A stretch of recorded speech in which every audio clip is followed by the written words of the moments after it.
Was it written by the United States magistrate that heard the motion? Was it written by a United States District Court judge? Is it the 11th Circuit?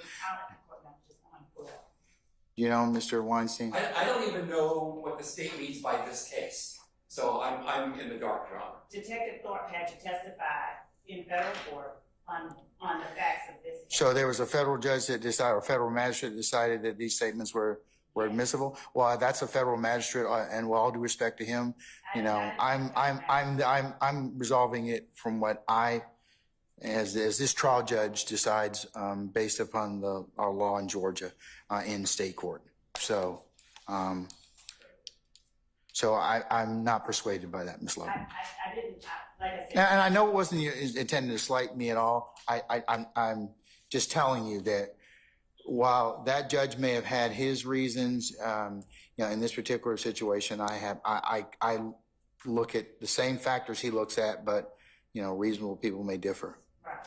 And Your Honor, the court is exactly right when the court states that this way. I think when Mr. Kendrick, if you watch that video, Mr. Kendrick is getting more and more wound up. I noticed that. I noticed that. Interrogation, and he's done. He's had it with a lot of them. Now, just because they let him cool off for 45 minutes and eat a sandwich for lunch, that doesn't cure that. That doesn't mean that you come back in and immediately start interrogating him about Kendra Morton, which is what they do. All right. Folks, here's what I'm going to do. I'm going to take, I've got something I have to take up now, unrelated to y'all's matter. Let's just take something. I believe lunch may be here. Is that, all right. I'm going to go ahead and let you all eat lunch, as our jurors will be back shortly. So let's go ahead and come back for 1 o'clock, and I'll see if I can make a decision. I got to take up a couple other things with you as well, and account for our jurors. Okay, and we also, Your Honor, have, of course, Detective Thorpe. The state would like to play the remaining portions of the video that we. I don't need them. I don't need them. I really don't. I think this is the crux issue that you've all have identified for me. I really don't need the rest of. I'll admit states 1, Kendrick motion 1, and states 2 for the video statements, but this would be whether or not it's an equivocation. I'll accept what you told me, Ms. Love, about the other circumstances involving this particular statement. But And Your Honor, as Mr. Weinstein just said that he was done and all of that, I think it's important that the court see his demeanor and the context of the conversations that took place prior to Detective Goffin, and that doesn't make a difference. It doesn't. Once you're trying to parse this out, Ms. Love, and you're doing your job. But here's the problem. An equivocal statement stops interrogation.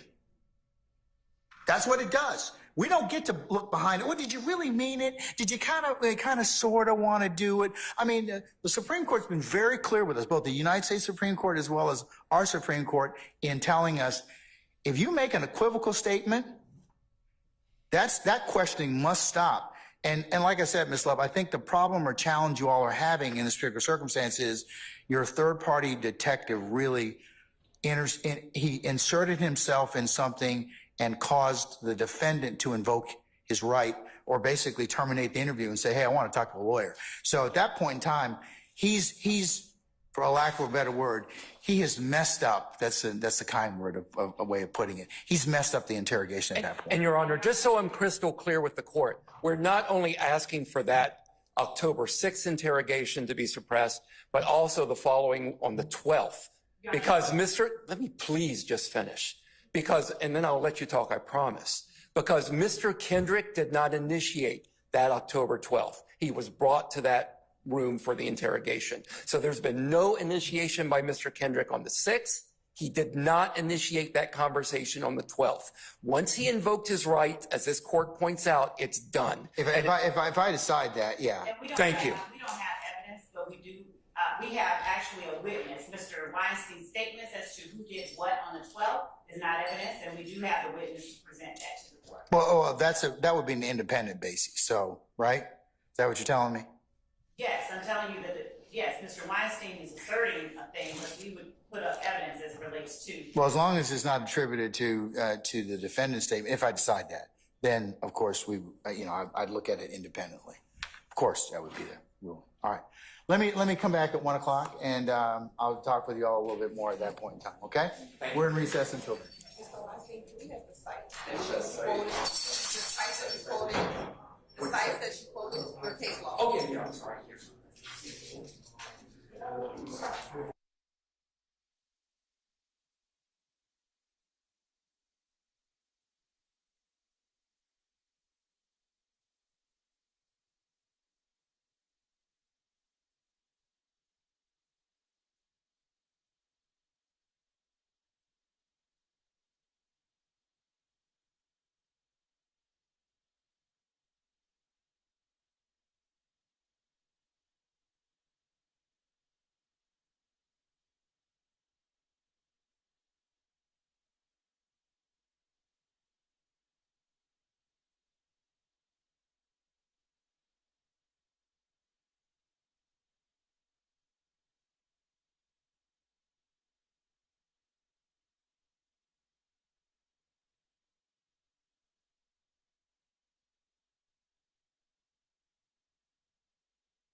APD out there. They was on blue outside.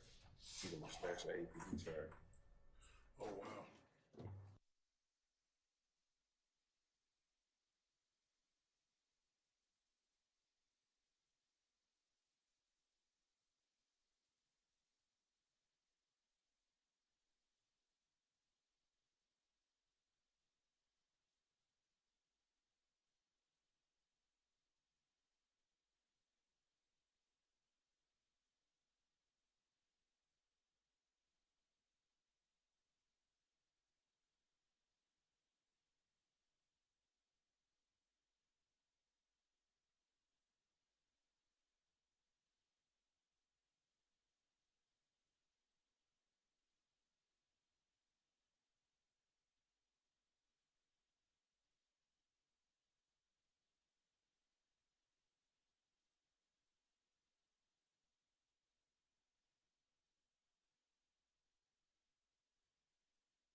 And here it is.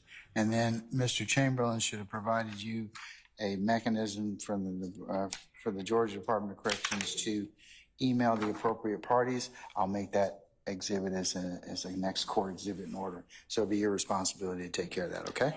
All right. Okay. That goes to state, and this goes to Christina.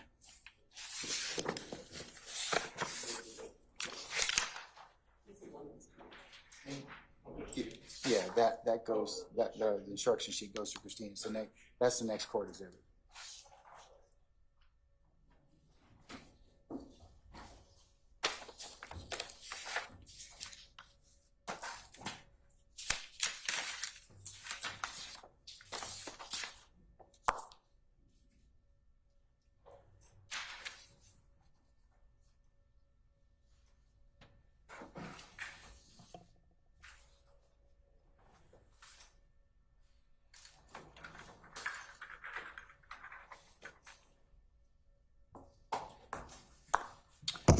Okay, I've had an opportunity to take a look at the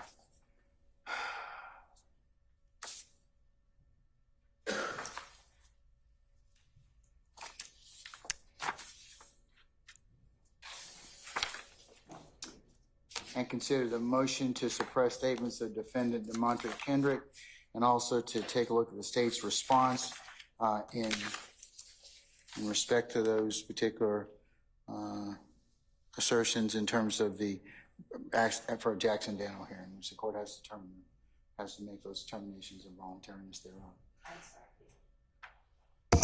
What was the last thing you heard, Christina? Application in terms of the Jackson Daniel hearing, which The court has to take into account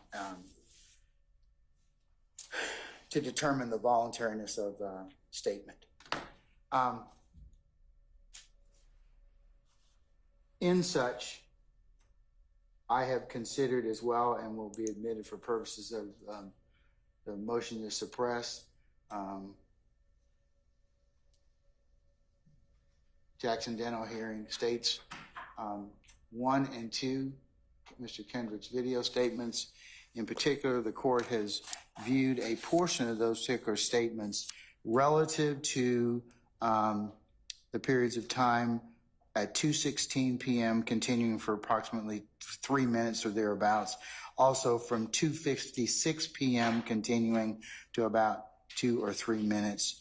And the court specifically has heard in the first video at 2:16 or thereabouts, near the end of that colloquy with the detectives, I need to talk to my lawyer. I don't want to talk no more.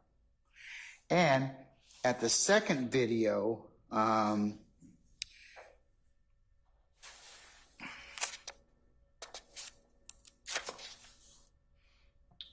starts at 2:56 p.m., goes for about 2 to 3 minutes or thereabouts, and stops at 2:58 and 53 seconds.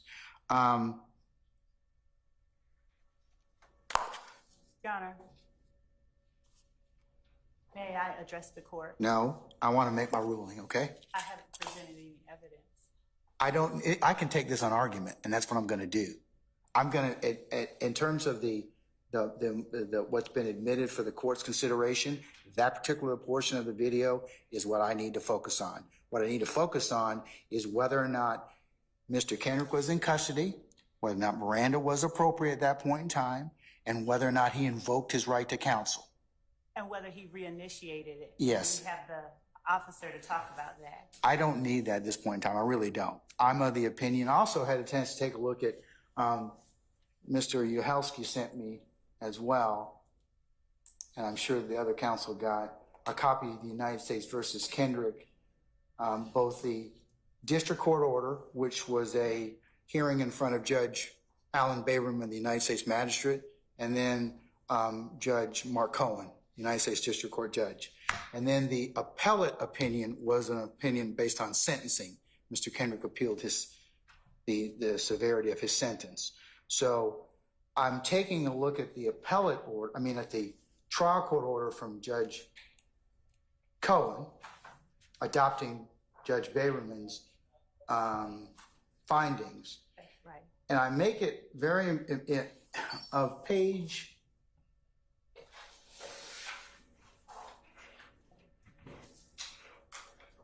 2.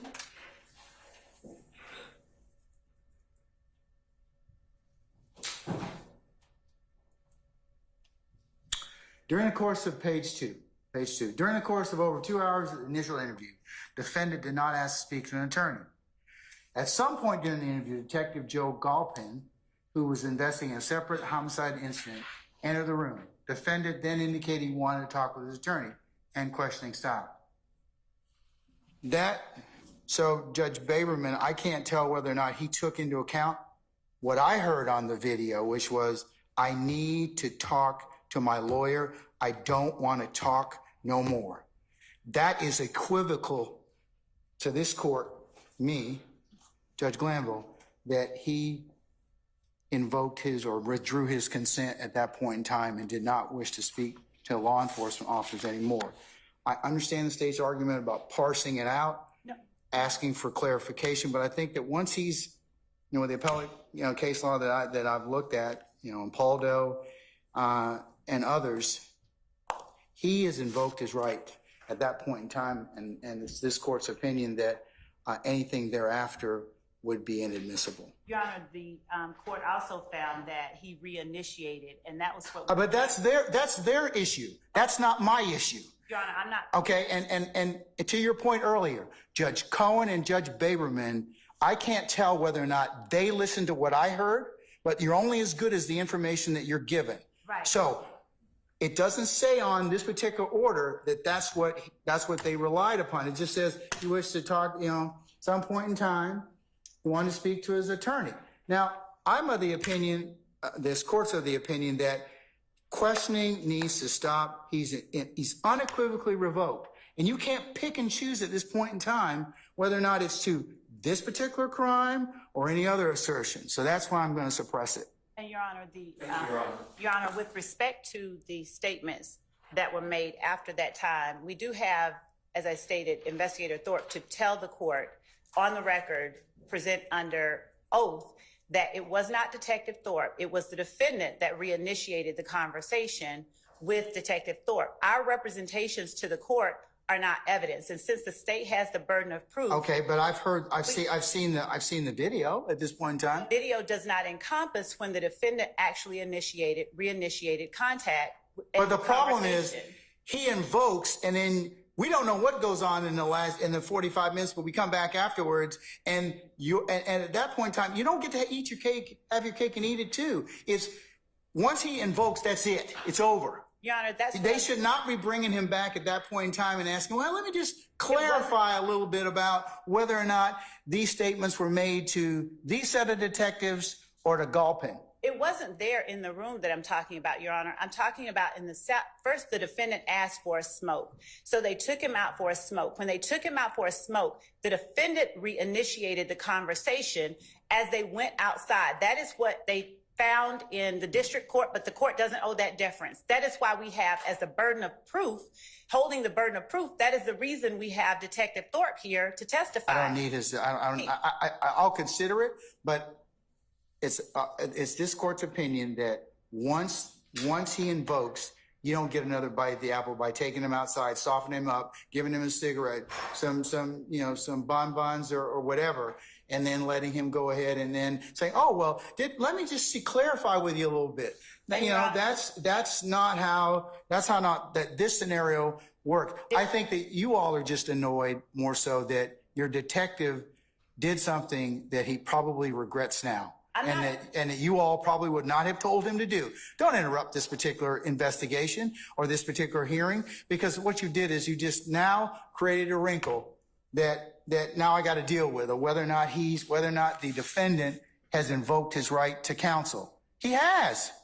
And Your Honor, I'm not annoyed, Your Honor. I just have, with the burden of proof, we have a person who can speak to the issue rather than having us, sort of speculate as to what happened, because it's not, as the court at this time has indicated that it sees, which is that we softened him up with things. That's my ruling. And prepare an order suitable on my directives, Mr. Yes, Your Honor. Thank you. Mr.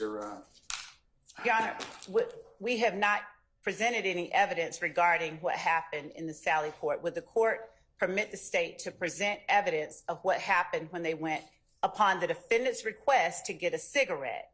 Ms. Love, I'm of the opinion it's not going to change my mind at this point in time in terms of, because he's invoked, anything after that would be improper. It really would be, because it'd be one thing if he said, well, maybe should I get a lawyer? Maybe should I do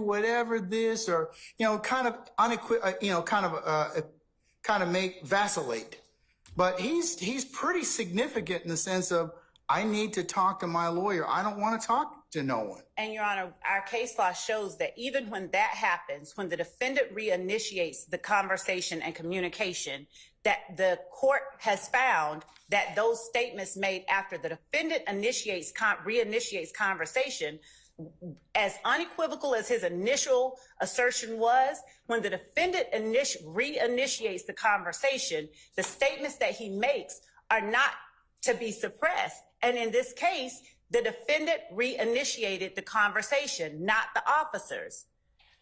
And Your Honor, we've provided to the court, and we have proof. We have actual testimony, given that we do have the burden of proof.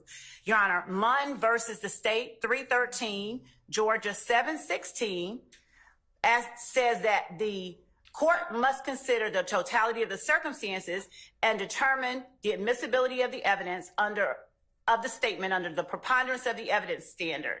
And Your Honor, given the fact that we have a witness here to testify, the court doesn't have to take my word for it or Mr. Weinstein's word for it. We have the person who was there. The court gets to gauge Detective Thorpe's credibility, and the court then has substantive information and evidence upon which to base a ruling under the actual totality of the circumstances. Right now, we have a clip. When I asked Mr. Weinstein to play for the court the portion to which he objected, that wasn't the state conceding that we weren't going to put up evidence, Your Honor. I was trying for the sake of brevity to have him point out the part that he objected to, but then that left us without the ability to present anything.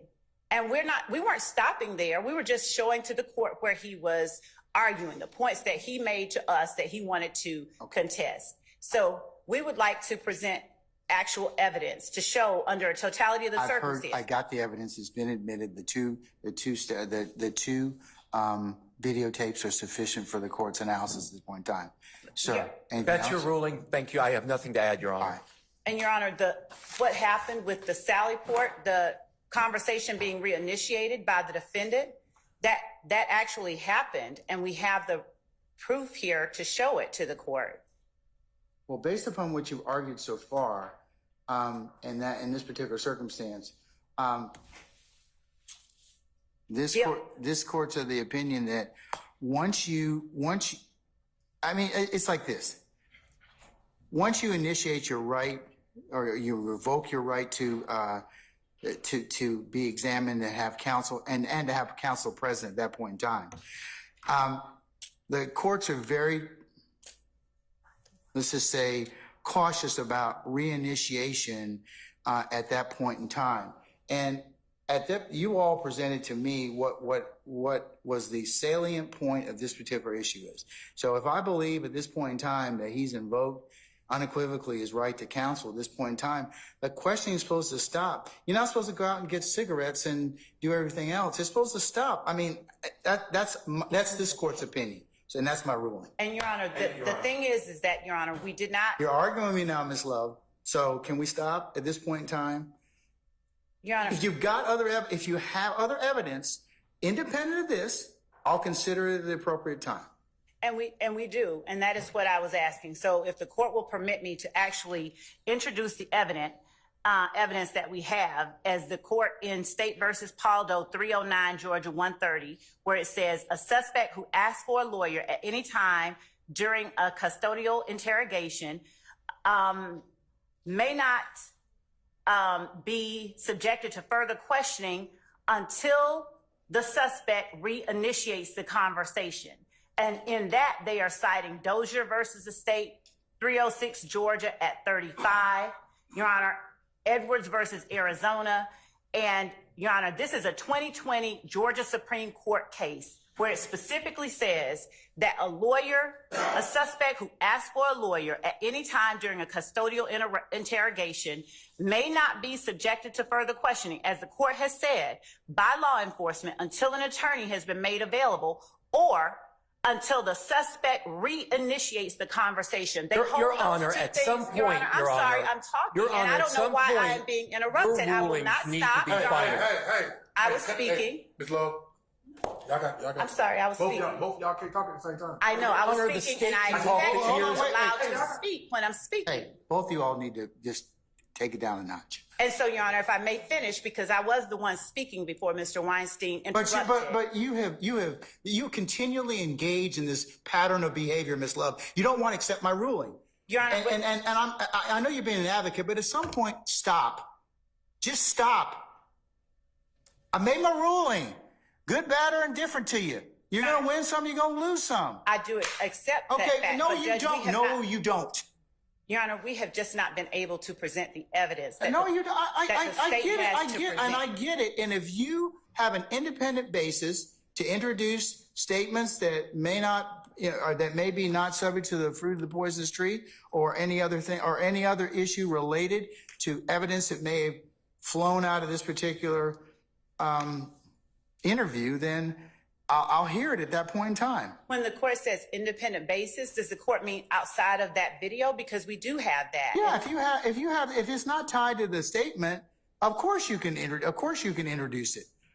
I mean, as long as you have some independent basis, right? If you didn't get it from his particular statement. But Your Honor, that's the point, that we have the witness here, that we brought the witness here, and had him cancel medical appointments to testify to the court about. We brought the witness here. I made a ruling. That has nothing to do with it. That's a red herring and you know it. No, Your Honor, I was saying that we were ready to present evidence and the court is not allowing us to present the evidence. That's all that I'm saying. We have the burden of proof and we haven't even been able to present the evidence that we have. We only, for the sake of ease, allowed the court to introduce the statements that the defendant made as states 1 and 2 to help Mr. Weinstein play the portion that he wanted to talk about. We didn't even get a chance to play or to have the evidence that the state has ready for presentation to the court to be presented. We should be entitled to present the evidence so that the court actually has the circumstances and does not have speculation or conjecture as to what happened when the court, the Georgia Supreme Court, has clearly said, just as clearly as an attorney being present is required before you consider the statement once he's invoked, the court has as clearly said, if he reinitiates, then that statement can be considered. It does not use them like maybe. It says, if this or that, then the statement can be considered, unless it should be suppressed for another reason. And that case, Paldo, is as recent as 4 years ago. And I'm not just doing this for the sake of engaging in a pattern of behavior, Your Honor. I am standing here emphatically asking that the court allow the state to present its evidence so that the court can make a ruling based on the evidence and not on the assertion by one party or the other as to what should or could be done. We have evidence that I believe that the state is entitled to present and the court is entitled to hear in the form of testimony. And I understand that Mr. Weinstein wants us to hurry it along and not hear Detective Thorpe because that might be an adverse position or evidence to his client's position. But we are simply asking that the court allow us the opportunity to present the evidence and to not hold it against the state that I am asking this, that the court allow us to present evidence that this statement was made voluntarily and that the fact that he ceased it but then reinitiated it is something that the court should consider. And Your Honor, I don't like drawing the court's ire. It's, quite disturbing. But I cannot in good faith not present evidence when we have a whole burden of proof to show the court that it was made freely and voluntarily. And when the evidence that we have is sitting right outside the courtroom. And the court's whole purpose for having these hearings is to determine the truth and to decide what is fair. And without hearing from Detective Thorpe, I don't know how the court can discern what the truth of the matter is. Hearing only a portion of a recording and not hearing from the people who were actually standing there talking to and listening to the defendant. Unless without hearing Detective Thorpe, the court is making a credibility judgment before even hearing what he has to say. May I please speak? Please, may I please speak? Okay. And Your Honor, I was asking that the court Are you finished, madam? I was not, Your Honor. I was Your very Honor, not. she Hold is. on, hold up. You got 30 more seconds. Wrap it up. And Your Honor, I'd ask again the court for the opportunities for the state to be able to present evidence so that the state can meet its burden and not have the court make any kind of ruling based on really partial pieces when the court does not have a totality of the circumstances as a part of the record for the court to consider. So I would ask the court in earnest to allow us to at least present the testimony of Detective Thorpe, if not today. I don't mind doing it. I said in my email to the court and to counsel that we can do this closer in time because he does have or did have that appointment closer in time to when this matter will be right. But Your Honor, I implore the court to allow us to actually present the evidence that we have to present. I appreciate Your Honor giving me the moment to speak. Thank you. Your Honor, I apologize for interrupting the state earlier, but the state can talk the ears off a donkey. This continued filibustering has got to stop so that opposing counsel can speak. Your rulings at some point have got to be final, Your Honor. Whether you hear from Detective Thorpe or not is irrelevant. He requested his lawyer. He invoked his right to not speak anymore. And I don't care what schmoozing Detective Thorpe did out at the Sally Port, taking my client off camera. I don't know what went on down there. I don't know what self-serving, well, I have some idea. I don't know what self-serving statement Detective Thorpe could possibly give to this court that would cause the court to change their order. This continued going back whenever the state loses in this case has got to stop at some point, Your Honor. Thank you.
prosecutor asked you about these swear-tos that were conducted both for the charges made against him and the charges alleged against his son as well, the charge made against his son. Do you recall those questions? I do. And the prosecutor confirmed with you that the process for the swear-to is open to the public. That's correct. You said that both the public and the media were present at the swear-tos for both Mr. Crumbly's son and also Mr. Crumbly. That's right. For Mr. Crumbly's son, you made note that Mr. Crumbly was not present in person for the swear-to in the arraignment. Yes, I stated he was he was there on Zoom. And if you recall,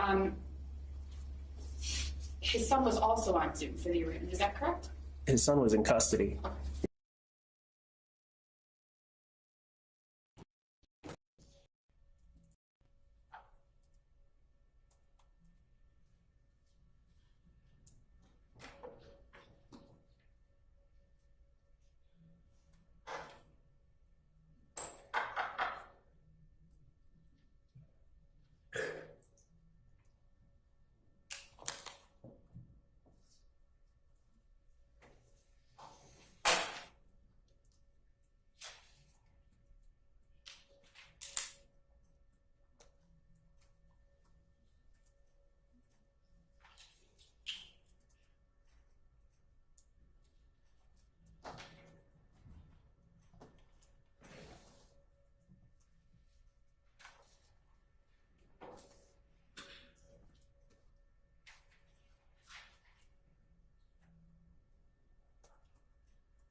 All right, Ms. Love, and Mr. Weinstein, I've had an opportunity to consider.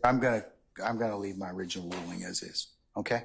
So, Mr. Weinstein, if you would prepare a suitable order for my analysis, okay? Send that to Ms. Love and her colleagues, okay? All right.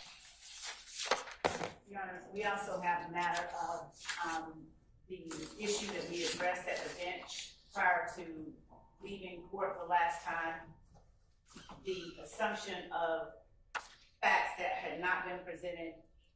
Yeah, in fact, thank you for reminding me of that. I was gonna ask you all, had you had an opportunity to determine whether or not Mr. Bean, in fact, was in custody, or not, and was he in custody or was he at some point in time at the hospital? So, Your Honor, there are two things. One, Mr. Bean, I did determine where Mr. Bean was, and I also determined that there were no statements that were made by Mr. Bean. So, Mr. Bean. Okay, so let me ask the question directly. Was Mr. Bean ever at Grady Hospital? Yes, he was at Grady Hospital. He was held in Grady detention by 2 officers after he was arrested by Officer Faust on the 2012 warrants. So he was arrested for a different incident that had nothing to do with this incident, and he was kept for that purpose. No one talked to him, no one interviewed him, no one interacted with him about this case and the facts of the 2013 incident at all. There's none of that. Mr. Steele told the court that he had a good faith basis for asking the questions that he did, when in fact, the questions that he asked assumed and in fact put in the jury's mind that there was evidence that does not exist. So at this point, the jury will be looking for a statement from the hospital when there was not one made. No one questioned Mr. Bean at the hospital about this incident. So then how was he at Grady medical detention? Was that a different incident, or was he actually at Grady? He went to Grady detention. He was taken there by Officer Faust. Okay, and is Grady detention at or on the campus of Grady Hospital? Yes, it is a part of Grady Hospital. And what Mr. Steele represented to the court was that Detective Velazquez testified that. Hold on one second, please.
All right. So we were talking about Mr. Bean, and there's a detention facility that's actually at Grady Hospital, correct? There he is. All right. Is that what Mr. Steele was referring to, or could it be that he's referring to that? Your Honor, this is the issue that I have with what Mr. Steele is doing, and this is what 24-1-103 prohibits. Specifically, 24-1-103, as the court is aware, states that jury proceedings shall be conducted to the extent practicable so as to present inadmissible evidence from being suggested to the jury by any means, including but not limited to making statements or offers of proof or asking questions in the hearing of the jury. So when the state has been making the objection that the questions Mr. Steele is putting upon the witness assumes facts that are not in evidence, Mr. Steele has responded by saying he has a good faith basis, but instead what he is doing— Well, the court asked him that, and he can ask the question if he has a good faith basis, meaning that he cannot misrepresent or lie to the court about Mr. Bean's whereabouts. So I wanted to make sure that was kind of not occurring. So I understand what a 103 analysis or inquiry allows the court to do. So is it your opinion, I just want to ask you a question, sorry to hijack you again. Is it your opinion that the conversation about Grady is not appropriate because it was at Grady detention or in the hospital? No, my assertion is that Mr. Steele's questions go something like this. Why did you tell Detective Lewis at the hospital that you were not driving? He also Is that asked— Grady detention though? Yes. Okay. But wait a minute, Your Honor. This is just it. His question, why did you do that, assumes that the witness did that. And there is no evidence that the witness did that. Well, it needs to be rephrased. And Your Honor, he also 28 times has asked, when you talk to your wife on an unrecorded line at Grady Hospital, there's no evidence that he did that. There's no evidence that will come in, and there's no evidence that Mr. Steele can bring to the court. And if he does, I would ask that he proffer it, because I listened to the information, to the recording that Mr. Steele gave us at 6 o'clock that day that he presented, that he cross-examined Mr. Bean. And he asked a plethora of questions that are nowhere in that recording. And he is doing it on the basis that he is confronting him with his prior statements. But the problem that I have is this. In that recording, Mr. Steele references prior conversations that he has had with Mr. Bean. So in an effort to discern what he's talking about or what information Mr. Steele may have fed Mr. Bean or what happened, I asked the witness, who is also on the recording, I called him up and said, I'm trying to find out how many times you all talked to Mr. Bean, what did you say, and whether there were any other recordings. The witness, Mr. Steele's investigator, told me, I'm not comfortable talking to you without Mr. Steele. I won't talk to you without Mr. Steele. As a matter of fact, no, you may not call him while we're on the phone. I don't want to hang up on you, but I will. And this goes to privilege. I said, I'm just trying to discern how many times you all talked to Adrian Bean, so that I can have information that I'm entitled to. He would not give me any information. So I called Mr. Steele. Mr. Steele didn't answer. So I wrote Mr. Steele asking for how many times you talked to Adrian Bean. Give me the other recordings. Give me what you have. He did not respond. I called Mr. Steele. I said, Mr. Steele, how many times did you talk to Adrian Bean? He tells me, I'm not going to answer that. What you're doing is somehow unethical, and we'll take it up with the court in the morning. I said, okay. So, Your Honor, the problem that I have is, one, Mr. Steele is improperly suggesting to the jury, planting in the jury's mind, that this witness made certain statements to the police at the hospital when he did not. Mr. Steele doesn't have any evidence whatsoever, any statement. He doesn't have any recording. He doesn't have anything. He has not asked the witness. He has not done anything to present a statement at the hospital by this witness, and certainly not one to Detective Tracy Lewis. So Mr. Steele tells the court that his good faith basis for asking the questions that he is asking is that he is confronting the witness with the statements that he made during the recording that Mr. Steele provided the state on last Monday. When in fact, the information that he is asking, he is not saying, did you talk to Detective Lewis? Or you talked to Detective Lewis, didn't you? Instead, he's saying, why, when you talked to Detective Lewis, did X, Y, and Z occur?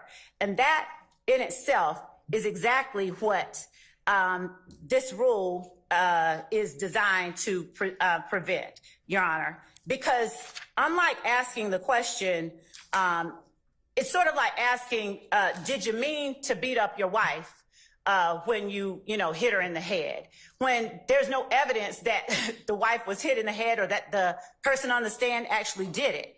So under 24-1-103, 24-6-6-11, 24-6-6-23, the state would ask that all of these impermissible questions be stricken and not allowed. So when he is asking these 28 times, why did you do this? Why did you do that? Unless and until he can show in his recording to the court where the witness told him those things that he is saying to the jury the witness said, then I would ask that the court prohibit him from referring to anything of the sort that did not occur. Okay. And I would ask that we can go back over it at a later time. For now, I would simply ask that the court prohibit Mr. Steele from presenting to the jury things that he knows aren't in evidence and will not come in evidence. And I would ask that the court require Mr. Steele to turn over to the state if he has some more recordings, or at least tell the court and the state how many times he's talked to the witness, because in a state where we are not only providing to defense counsel unwritten statements that we have or unwritten conversations, we're providing them summaries of conversations. We're turning over at the court's direction information that they normally would not be entitled to. At the very least, if they talked to Adrian Bean a number of times, and to be clear, what Adrian Bean did in the interview with Mr. Steele, in my opinion, Mr. Steele's suggestion is recant and say things wholly favorable to Jeffery Williams. And Mr. Steele, I guess, doesn't want it to look like he is, Mr. Bean is trying to favor his client. But I ask that the court listen to that 10-minute conversation that Mr. Steele had with Mr. Bean, and then the court will understand why the state is objecting to Mr. Steele's questions. Why did you do this when you gave your statement to the police at the hospital? He knows that Mr. Bean said in his interview with Detective Quinn, when I talked to the first guy, I said X. That was on scene. That was on scene. And Mr. Steele knows that. He knows there's no suggestion that that happened at a hospital. Mr. Bean was transported to the hospital. We have him with Detective Faust, who was there, who arrested him and took him to Fulton County Jail shortly after. The CAD reports show that he was transported to the hospital around 1, and he was taken back to the jail and booked in around 6 o'clock in the evening. And there is Detective Quinn is still on site at the scene during that time. Detective Lewis during that time has gone and spoken only to, I believe it was to Walter Murphy, only to Walter Murphy. She documented it. She documented what Walter Murphy said. Detective Calhoun went and spoke with Frederick Prothro, documented it, documented what he said. So nobody had a conversation with Mr. Bean at Grady? Correct. And if Mr. Steele wants to say that he did, it is his burden once the state has asked the court to determine that so that we can get this issue resolved. He has to show where this statement is. And to sit there and ask for something from the state that he knows there's no record it even exists is disingenuous at the least. All right. So I'm asking that the court disallow these questions that begin with, did you know that? Why, when you talked to so-and-so at the hospital, did you do this? Why did you, when you talked to your wife on an unrecorded line at the hospital, there's no such evidence, nothing like that. that even exists. It's fabricated evidence. He is trying to fabricate evidence to confuse and mislead the jury so that when the jury hears his question, they already have in his mind, oh, there's an interview at the hospital. Where is it? Why haven't we presented it? Why didn't the state present it? I have no doubt at the end they come up with this. The state didn't show you the interview at the hospital when one doesn't exist. So I would ask that Mr. Steele be required, one, to turn over any kind of information that he has to the contrary, provide to the state any conversations, any interviews he has done with Adrian Bean. I don't know what happened during those interviews, and I don't know what his investigator said to him. I don't know what was promised to Adrian Bean. We have no way to know that because neither Mr. Steele nor his investigator will divulge that information. And Mr. Steele has yet to show he's, one, improperly, again, putting untrue assertions in front of the jury with his questions, and two, has not provided the court anything to show that what he is suggesting to the jury exists actually exists. Would they be required under the reciprocal discovery statute? Well, in order to impeach a witness with an inconsistent statement, the party that is using the statement has the obligation to afford the attorney, the other side, to the opportunity to question the witness on those statements. So yes, we are supposed to have those statements and we don't have them. And the questions that Mr. Steele is putting on this witness go way outside of the boundaries of this 10-minute conversation, this clip of a recording that he has. Okay, all right. I'll hear from Mr. Steele. All right, sir.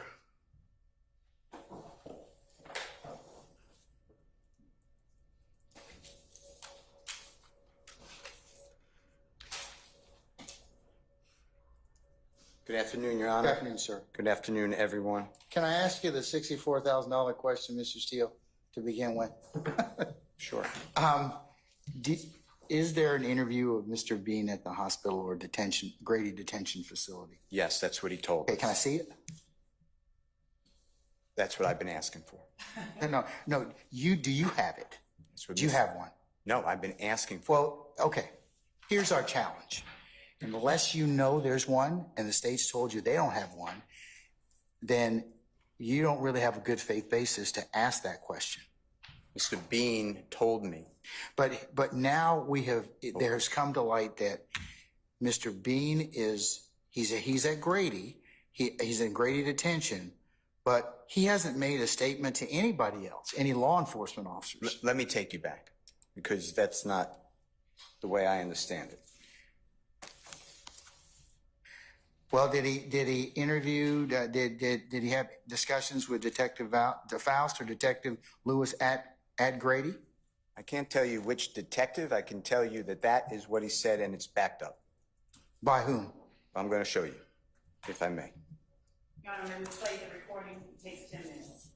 Of Mr. Steele's investigator? Yes. Sure, we can hear it, but let me hear from Mr. Steele first.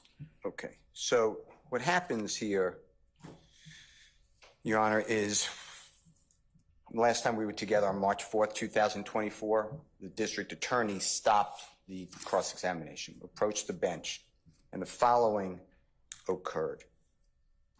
This is an excerpt portion. I'll mark it as Mr. Williams, number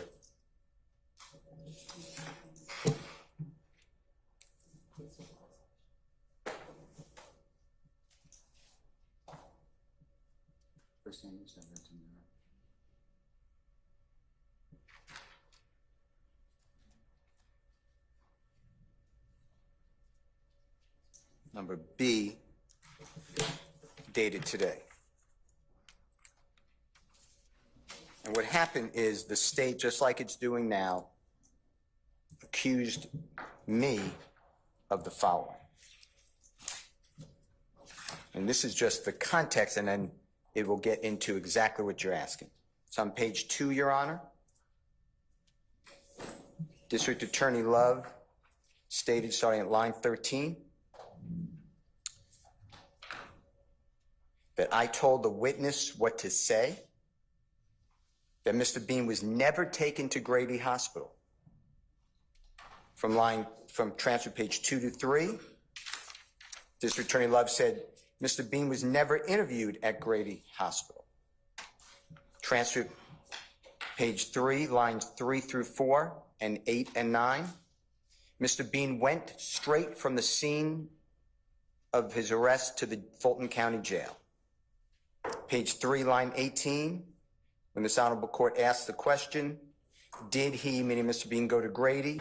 Ms. Love stated, and I quote, no, he, meaning Mr. Bean, did not go to Grady. Mr. Steele told you about whatever he's trying to do.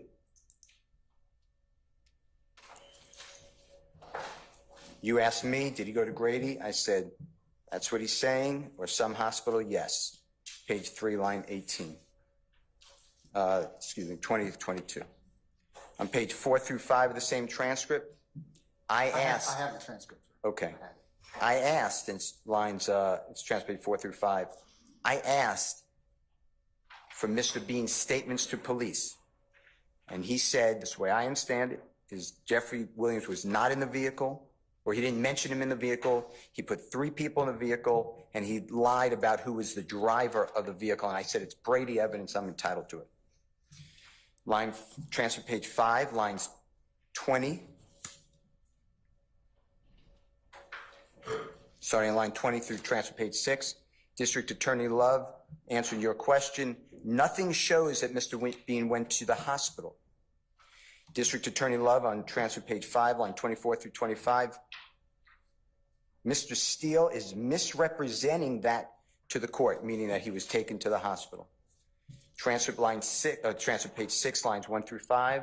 District Attorney Love states Mr. Bean went straight to jail and that the district attorney has the documentation, the printout. I asked to see it. I was never shown it because I didn't believe it to be true. And I'm going to tell you why I believe it wasn't true. To answer your question fully. Transcript line 7, page 4 through 5. I have no good faith basis to ask this question. Ask this question is my words. Transcript page 7, lines 6 through 9. District Attorney Love said that I have nothing of either Detective Quinn saying on recording, hey, he went to the hospital. District Attorney Love stated to this honorable court, continuing to tell you that I misrepresented intentionally. Page 7, lines 10 through 24, that I assume things, nothing on the tape. Mr. Steele, this is a quote, put that in there, end quote. Mr. Steele knows it did not happen. Mr. Steele is manufacturing evidence. On page 10, you advised us, starting line 20 through 25, the issue is whether Mr. Bean was taken to the hospital, whether Mr. Bean made a statement at the hospital, and on transfer page 11, lines 9 through 10, District Attorney Love, again, Adrian Bean never went to the hospital. So I knew that that was all wrong. But, you know, when a lawyer says something like that, maybe my information is wrong. I'd like to see the documentation. I don't get anything. So, Your Honor, and it's in evidence. If it's not, I'd like to put it in evidence.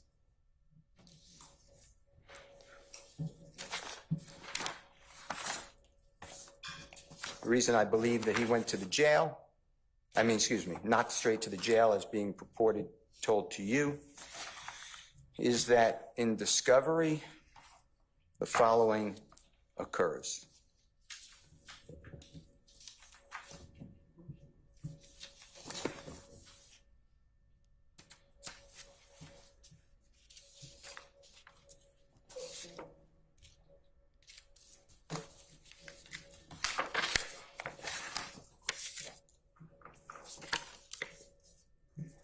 And I'll mark this as Mr. Williams'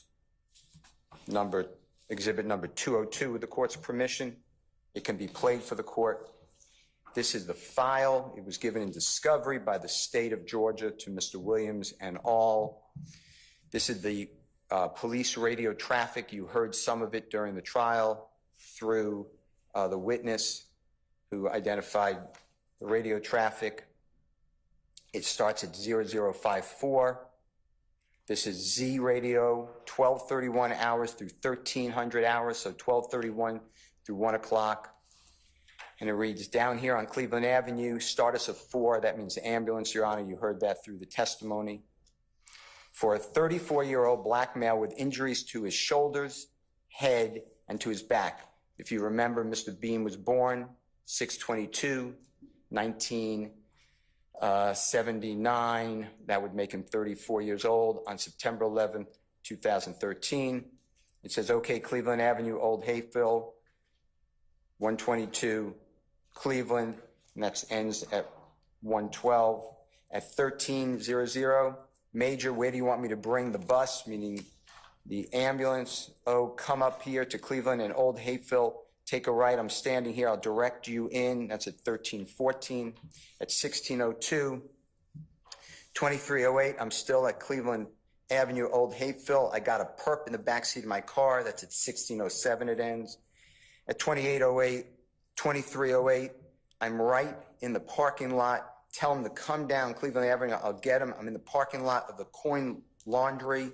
All right. Trying to get Grady to find you. Right. Then it says unintelligible for my notes. I'll get out of the car and flag him down. That's at 2028. Then at Mr. Williams, I'll mark it exhibit number 203, Your Honor, for purposes of this, or I'll play it for the jury. File Z radio, it's 1301 hours through 1330. So that's 1:01 in the afternoon to 1:30 in the afternoon. Same date, September 11, 2013, 1842. On the recording, 13 radio, following Grady Unit 320 down to Grady Hospital, 1848. At 2736, are you en route with another victim? We en route with another suspect. The other suspect, okay, I copy that. He's 1050. Also, 1050 is a shot. Says, I don't think so. He's going to be in custody. He's in 83. 83 means another warrant. Mr. Bean at that time had a warrant for the year before for shooting 2 people. You heard that impeachment. He pled guilty to that. He received before the Honorable Judge Downs 15 to do 3. Okay, so why not bring him to Grady? So why not, bring him to Grady? Isn't he injured from the crash? He's probably going to be injured, Sarge. That's why they've taken him to Grady detention, so probably be injured. Okay, copy that. He was the guy that was hit by the car, question mark. I don't know which one the guy he is. This is the one that AC, meaning you heard from AC Booker Higgins, officer, and them got over at the Barber Institute. That is Mr. Bean, in fact. Yeah, that's affirmed at 2836. Then I'll mark it Mr. Williams, Exhibit 204.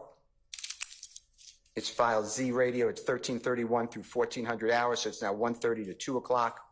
2820, raise 2013 and have them go over. We got the 83, that's Mr. Bean, down here at Grady, and that's at 2827. So I knew he was at Grady when Miss Love was making these representations that I'm misrepresenting. But, you know, I don't find lawyers to do that. Then, Your Honor, there is a recording, and it's at 1949. We can play it for you. It's Detective Quinn and Mr. Bean. So it's 6 days later. So it's now the 17th of September, 2013. And Mr. Bean is being recorded the whole time by Detective Quinn. And Detective Quinn states as follows.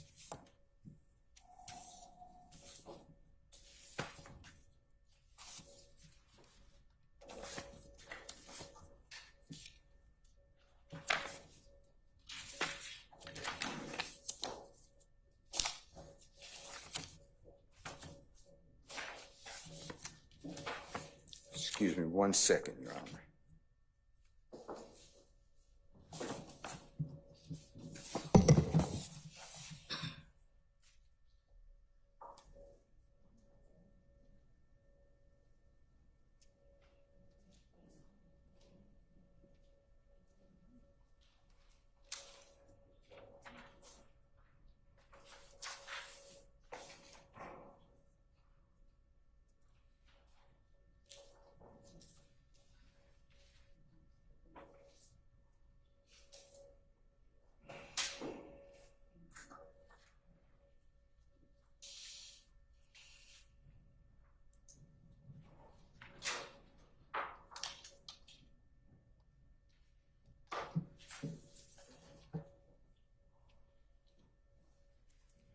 At 44:56, actually. And what, sir? This is September 17, 2013, recorded interrogation. Detective David Quinn, now retired, with Mr. Bean, and I'll play it for you if you like, but Adrian Bean states as follows. Yes, sir, I lied to the detectives when they first came and talked to me. And I told them that's probably the lies that you're talking about. Detective Quinn then said, okay, what did you tell them? Adrian Bean, I told them Big Fred was driving. So we're sitting here. I have zero information on when Mr. Bean spoke with detectives. But I do know this. Mr. Bean told me that he spoke to detectives at the hospital. Detective Calhoun testified before the court, went down to the hospital, spoke with, it's on recording, Fred Prethrow. Fred Prethrow was asked, what happened? Who was in the car? Fred Prethrow said, DK, Adrian Bean, and me. 3 occupants, 3 occupants. It's on recording. Detective Lewis goes and speaks with DK, who is known as Mr. Walter Murphy. I have no recording. I have No recording of whom? Detective Lewis at the hospital, Grady Hospital, September 11, 2013, meets with Walter Murphy. And Your Honor, as my eyes roll out of my head, I'm about to show you why I do not believe the City of Atlanta Police Department at all. This is served in discovery. I will mark it Mr. Williams C and D, and then you tell me if I'm supposed to believe the allegations from the state of Georgia. And Your Honor, while Mr. Steele was pulling that up, I am reiterating that his failure to believe or not believe is not a good faith basis for asserting facts that are not in evidence. Well, let him finish, and I can kind of have another conversation with y'all about it, okay?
May I approach you?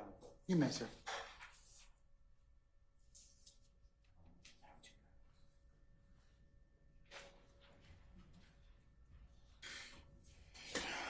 For purposes of this motion,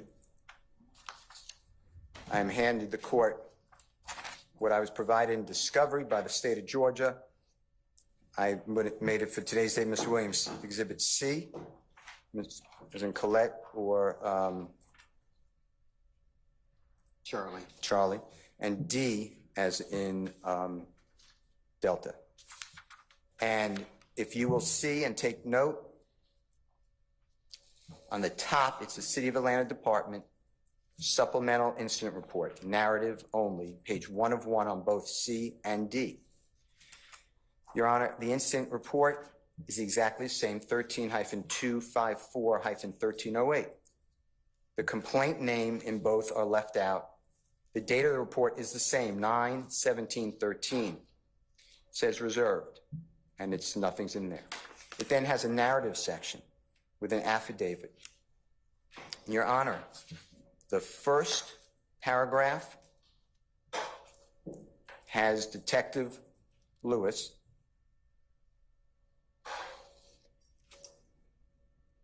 going to, the two people going to the hospital with injuries, Investigator Calhoun and myself. Investigator Lewis went to Grady Hospital.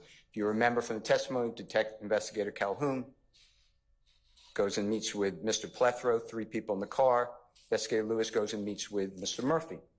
Investigator Calhoun recorded it. I have this report on Investigator Lewis. Next paragraph of C and D are identical, Your Honor. Once we arrived at Grady Memorial Hospital, there were 2 males being brought in for gunshot wounds.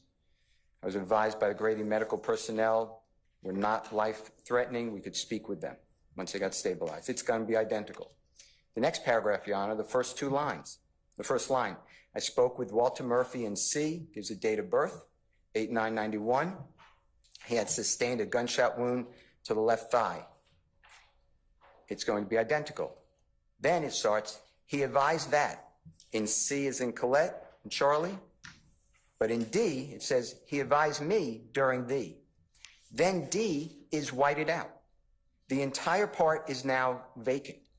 C goes on to say that, that the other 3 males, now there's 3 people in the car, one named Bean, drove to the laundromat on Cleveland Avenue to meet up with another male to sell an ounce of marijuana for $450, and it goes on. Your Honor, at the bottom of C, it is signed, same looking signature of Investigator Lewis, I presume, on 7, reporting officer's signature. It is also signed similar on D, Mr. Williams D.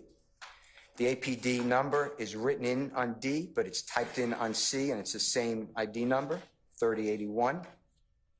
As far as section 9, which is in the center on the bottom, it says sworn to and subscribed before me the 17th day of September 2013 in type on C. D, it's in writing.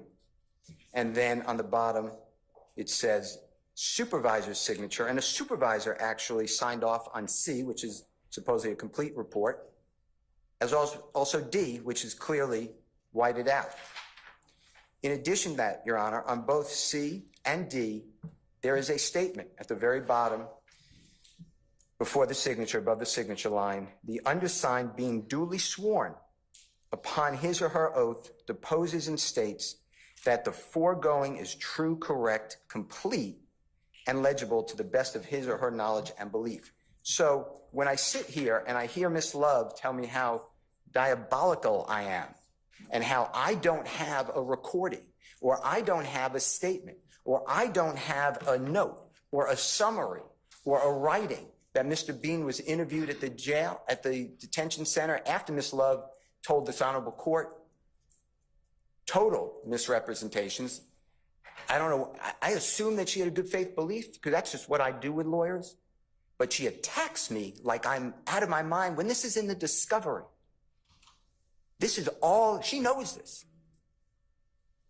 And then I'm giving C and D, which is clearly going to come out before your court, because if the state doesn't call the investigator Lewis, I'm calling Investigator Lewis.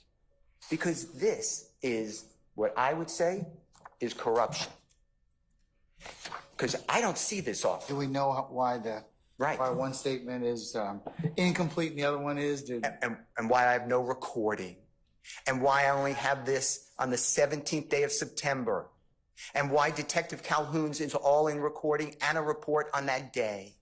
And why is it that Adrian Bean tells Detective Quinn, when I first spoke to the detectives, I lied to them about Fred Prethro driving? And why is Adrian Bean telling me, yeah, the police wanted young thug, Jeffery Williams, whatever the words are, involved in this case? And why is it that Adrian Bean is on a jail call with his wife?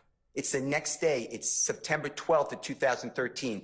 And his wife says on that jail call, the homicide investigator, it's going to be Detective Quinn, came by a second time yesterday. That's the date of the incident. And he told me that the driver, people think the driver's a woman wearing a wig. but it's really a man. It's a boy. And Detective Quinn is giving this information. And whoever the driver is in big trouble, but if Mr. Bean is a passenger, he may not have any charges. And on that same recording, Adrian Bean is telling his wife, they gave us a story to tell. And Adrian Bean tells me with Investigator Martin that that story to tell happened at the hospital. Now, he blames it on Detective Quinn. It's also 10 years before, so maybe it's not Detective Quinn. I'm not saying it's Detective Lewis. My questions were, or some detective. But his point is, it's a detective that introduced Jeffery Williams to this. And then you could go through the crime, which I'm going to do, the crime scene photographs. There's not room for 4 people in the back of the car. In addition, there's no shooting in that car. Like the police did it and they cleared, and I'm not saying Robert Sinnell was not justified. I am not saying that. But Robert Sinnell discharges firearm multiple times and it crashes through the very rear window on the passenger side of that 2004 Nissan. Those bullets go somewhere. Mr. Murphy is shot twice, one in the lower ankle in his right leg and one in his left leg, upper thigh, which strikes an artery. That's why there's so much blood from him. Fred Plethro is shot through the headrest. Now just imagine a 6'3" young man sitting in the ways of those bullets. They can't get around him. There is no one else in the car. And the state is blaming me for this. This is outrageous. And I can ask every single question the way I ask it, and I ask it properly. And Adrian Bean, for all that he's worth, the jury makes a determination. And what Ms. Love is trying to do is obstruct the truth from coming out, because she knows all this. That's why last time I was a fibber for telling the court that he went to Brady Hospital. When she realizes it's patently true, now I'm a fibber because no one spoke with him, and I'm just supposed to believe that these officers took him down and they had him on wraps and no one spoke with Adrian Bean. I apologize to the court. That's also a jury. Juries make those determinations. In addition to that, this case should be dismissed. This is outrageous. I'm going to do that once I get it into evidence before the court, but I'll do it now since it came up and Ms. Love is attacking me. And this evidence is wrong. I also ask continuously for all these videos. I don't get it. And then months later, I'm getting a video on the shooting at the movie theater, which I know you don't know about yet, but it's about Christmas of 2000, maybe 15. The point I'm trying to make to you, Your Honor, is this is a moving target by the state of Georgia. And no, to say that I have no good faith belief because I can't show this honorable court where these statements are, that's my point. It's Brady evidence. This is all Brady evidence. And if this happened in another forum, the state bar, I'm not doing that. I don't report people. I believe in people and lawyers. I don't know what Ms. Love is doing, but to attack me on misrepresenting to this honorable court, I have never done that. I will not do that. And I will never, ever do it to any court. That's not what we do. But I also understand my duty is to make this process rigorous, zealous, and I am going to fight for Jeffery Williams in every lawful and ethical manner the entire time. And that includes destroying Adrian Bean's testimony and revealing the truth. In addition to that, Your Honor, the state of Georgia calls our investigator and wants to know dates and how many times we supposedly met with Adrian Bean. That is work product. That is not a statement. That is not covered in any type of work product, and this is not my witness. So when you ask the court and you never got the answer, but OCGA section 17-6-4B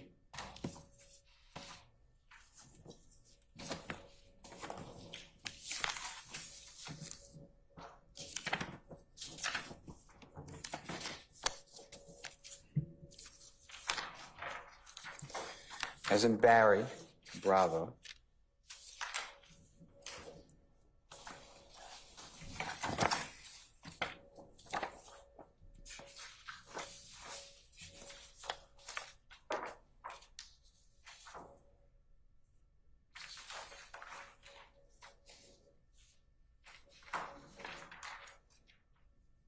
May I approach, Your Honor? You may, sir.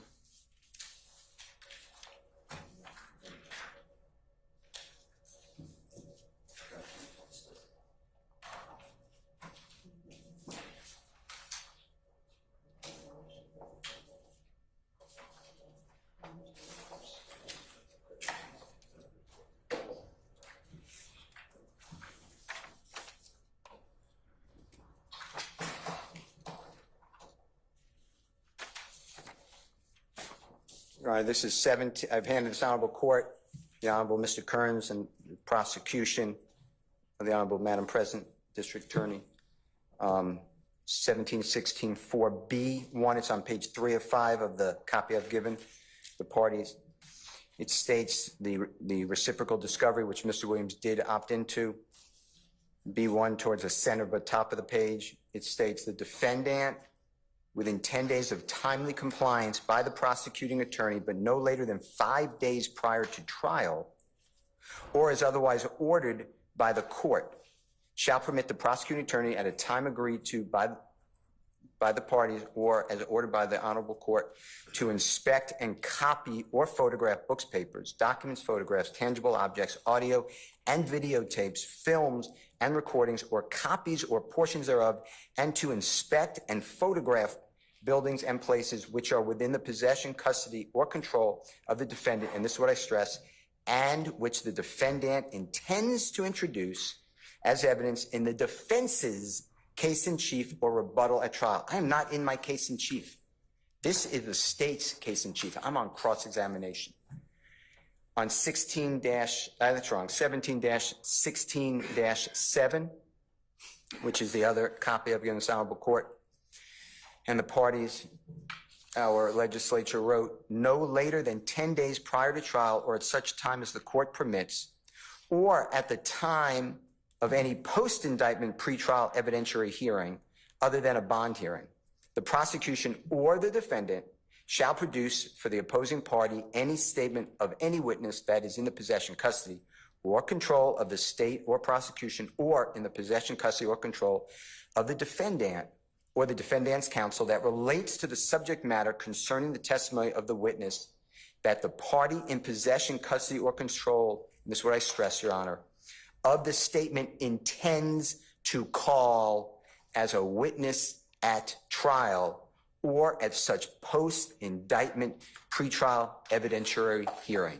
I am not the person who intended to call as a witness at trial or any such post-indictment pretrial evidentiary hearing, Mr. Bean. The state called him. I don't have to, by law, give anything to the state that I did, and calling a person under the umbrella of the attorney-client privilege and asking to give over information is unethical. When Ms. Love asked me yesterday, I was very polite to her, but I told her I feel like I would be contributing to your unethical and unlawful conduct. I will not speak with you about this. In addition to that, Your Honor, you heard Detective Velasquez testify that he, at times,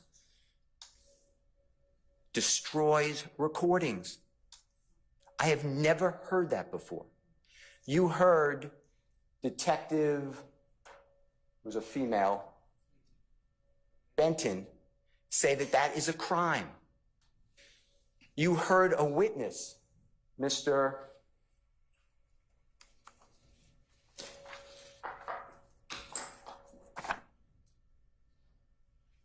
I'll get the name, but he's the one who had the car from his girlfriend, say, Nava Flores, thank you, say that he made a statement to Detective Quinn, and that statement was then erased, deleted, whatever his word is in the transcript. That's what I'm dealing with.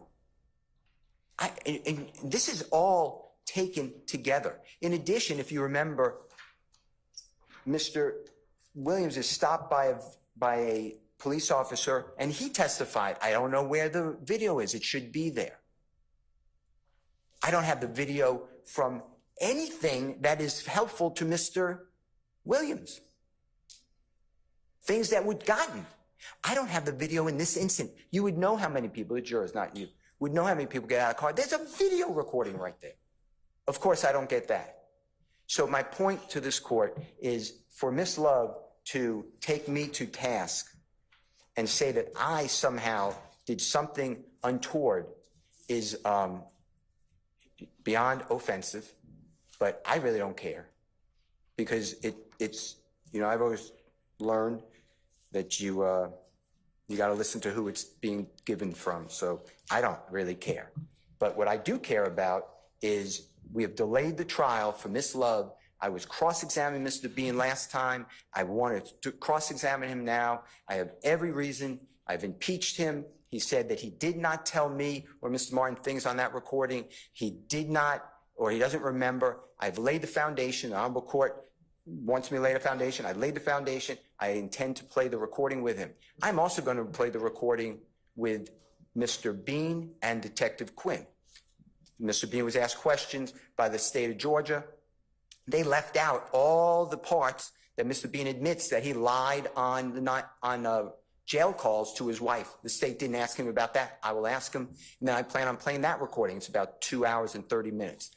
Then I have jail calls that I'm planning to play, where Mr. Bean specifically tells his wife, and he explains it on the recording to me, they gave us a story to tell. He wants to get out of jail. He adopted, inserted Jeffery Williams, an innocent man.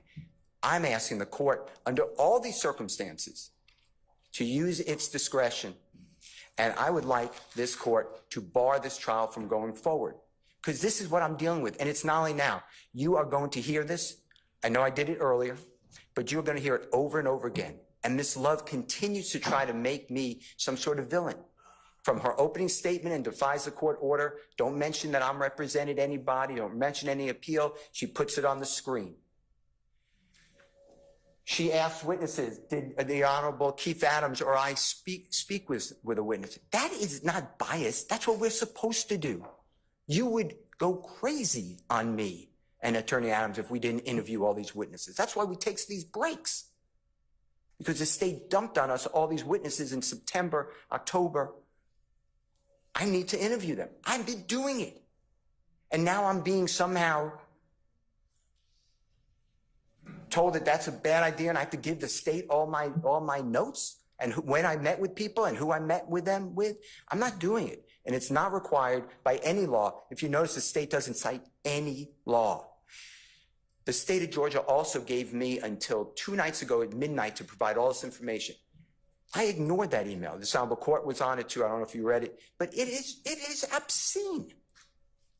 Ms. Love is not my boss.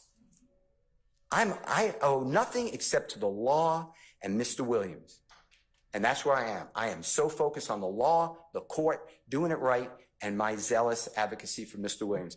And with all this being said, I don't know how I'm standing here at 2:30 in the afternoon. It's 3:30, that clock's up. Okay. All right, 3:30 in the afternoon, and arguing somehow that I'm doing something wrong. I did not hear an apology from District Attorney Love telling the court that I'm not being candid with the court. I don't want her apology, by the way. I wouldn't want it. I don't seek it. But I do want the Brady evidence. I believe that these exist. I believe that there is a memo, a statement, a recording. Nobody goes and talks with Mr. Bean. Why would he say that to the detective 6 days later? And say, I lied to your, whatever it is, coworker, well, I'm not looking at it right now. I lied to your detective, your coworker, your son. Why would he say that? And why would Detective Quinn say, yeah, all right, well, tell me what you said. What'd you lie about?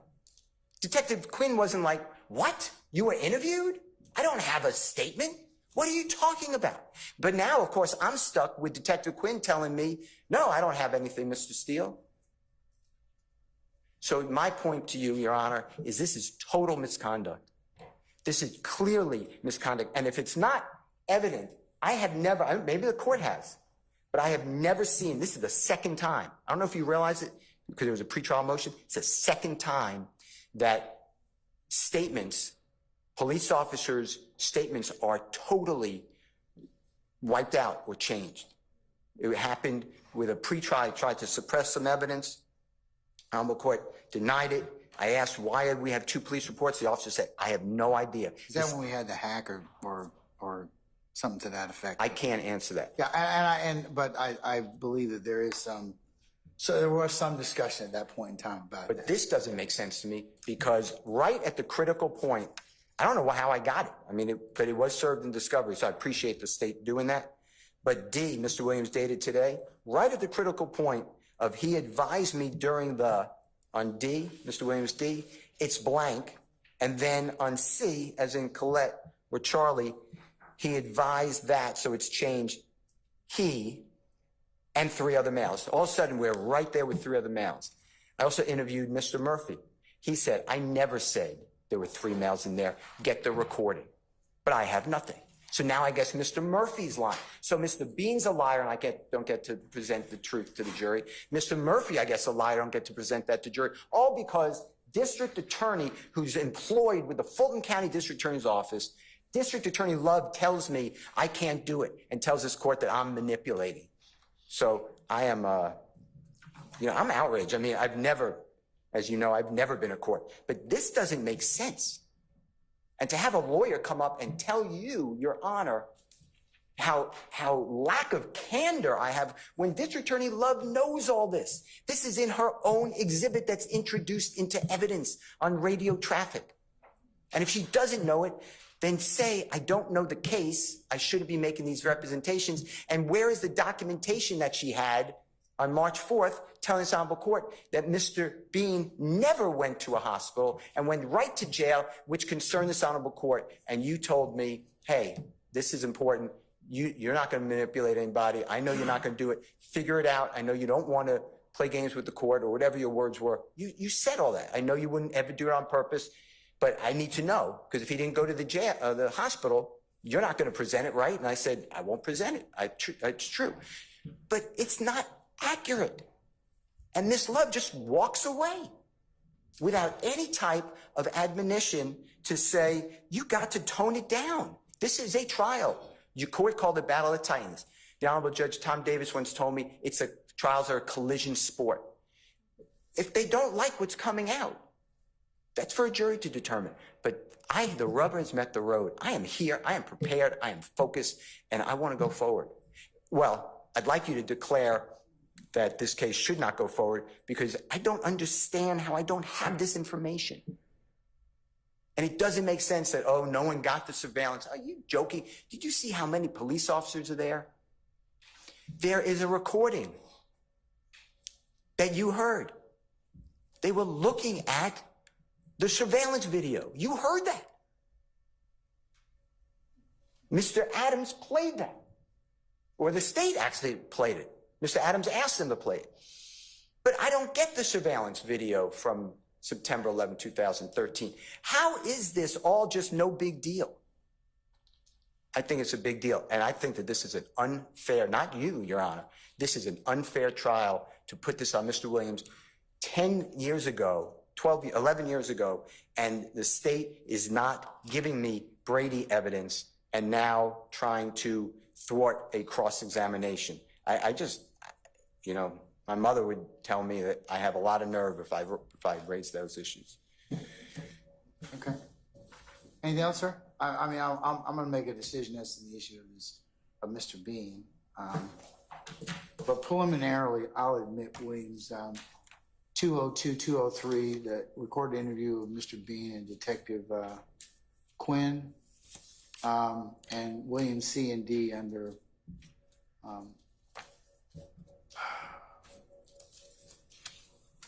the purposes of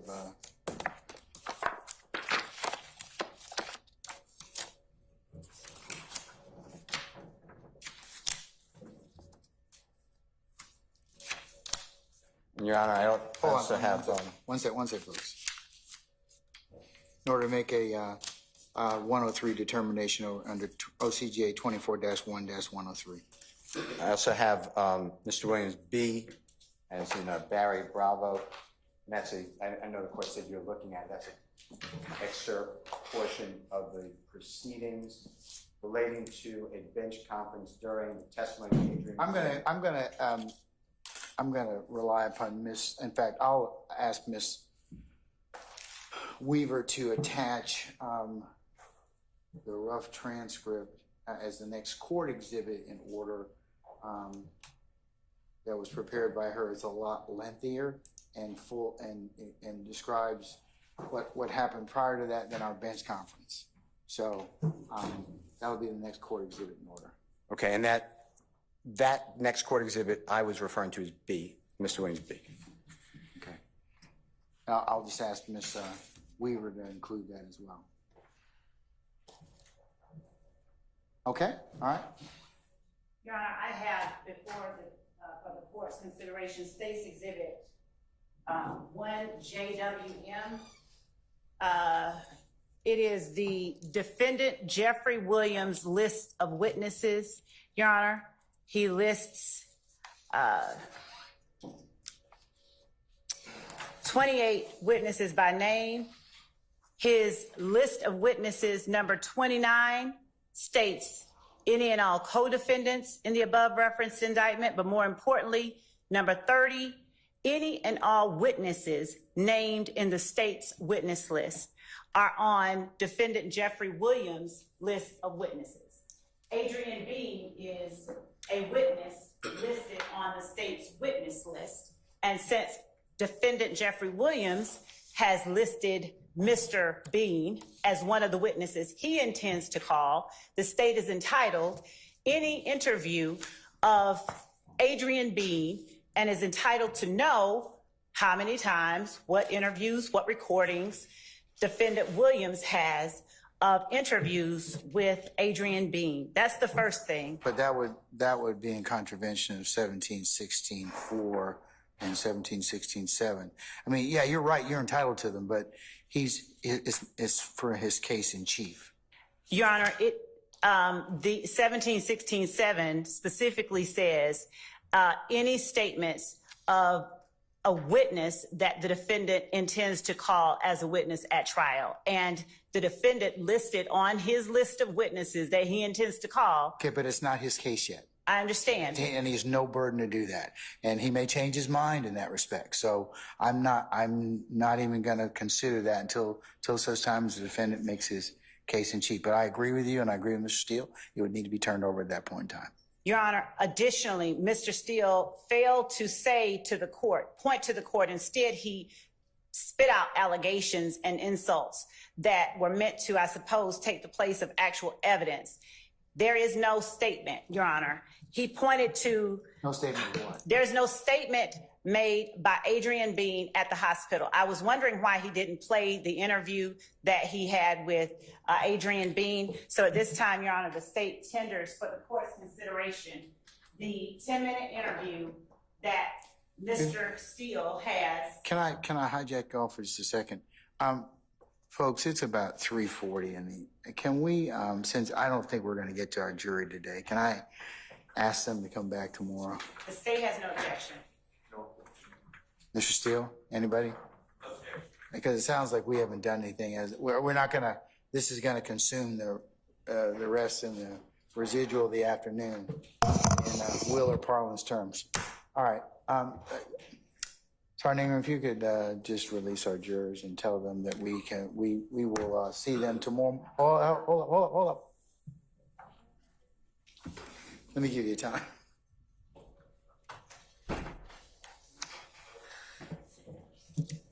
In fact, I'll do it. Just have them come out.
All right, ladies and gentlemen, please be seated.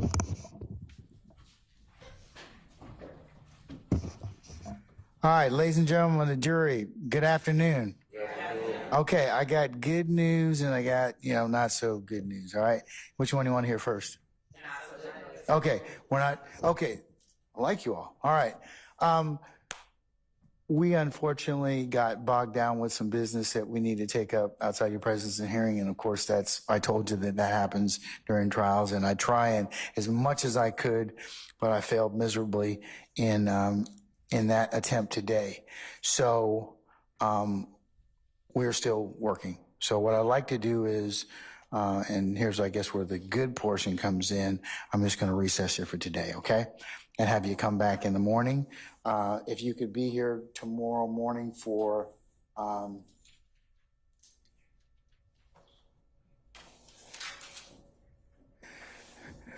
as close to 8:30 as you can. We'll start probably a little after 9 o'clock. And then we'll probably go to a little after the noontime hour, and then we will be complete for tomorrow. Does that work for you all? Okay. Any minister inquiry of me? Okay. Thank you again. Thank you for your patience with us. We appreciate it. We know these kind of things happen, and I told you they would happen. And I tried as much as I can not have you waiting and waiting on us. So please accept our apologies, or my apologies, on behalf of everybody. Okay. All right, ladies and gentlemen, unless you have any other inquiry of me, leave your notepads in the basket. Remember the admonitions I've given you. Don't discuss any of the matter that we have covered up to this point in time. Do not review any news accounts or any other recaps of what may or may not have happened in court. Of course, you can only consider what's in the four walls and presented to you in lawful form inside this courtroom. If anybody should try and talk with you about this case, remember your duty to let myself and Sergeant Ingram know immediately.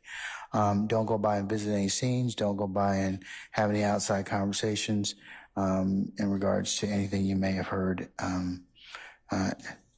inside or outside this courtroom, okay? And of course, don't listen to any news media accounts about the trial like you've done so far. So, ladies and gentlemen, unless you have any other questions of me, I'm going to go ahead and release you for the day. I'll see you in the morning, okay? For 8:30. All right? All rise.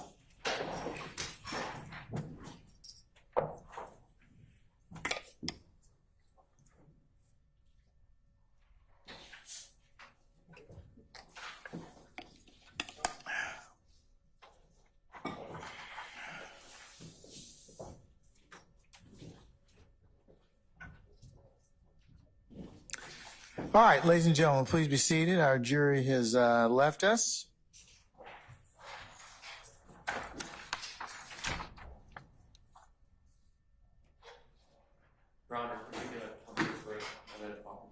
You've asked for a lot today, you know that? So, you should be happy with where you are at this point in time in the afternoon. Right? Okay. Oh, and by the way, you need to have your order done to me by the 29th, since you volunteered to speak up. And yes, I will give you a comfort break. How about we take councils to 4 o'clock? Does that work for you all? Miss Hilton, since you already had a break, you need to sit down here for the next 15 minutes in timeout. Okay, but everybody else, let's just come back at 4 o'clock, okay? All right, and we'll finish up for at least this issue. All right, we're in recess until 4.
It worked.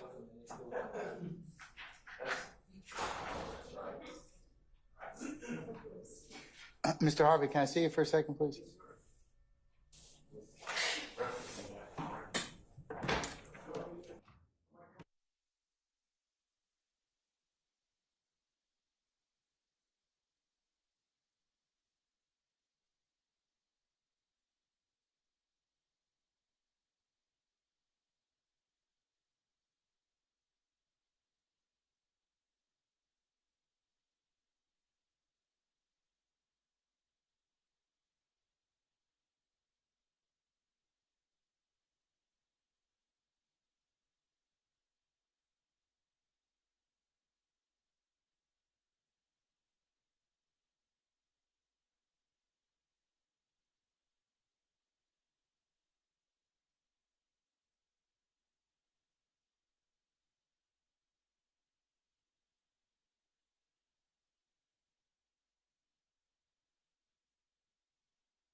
That one.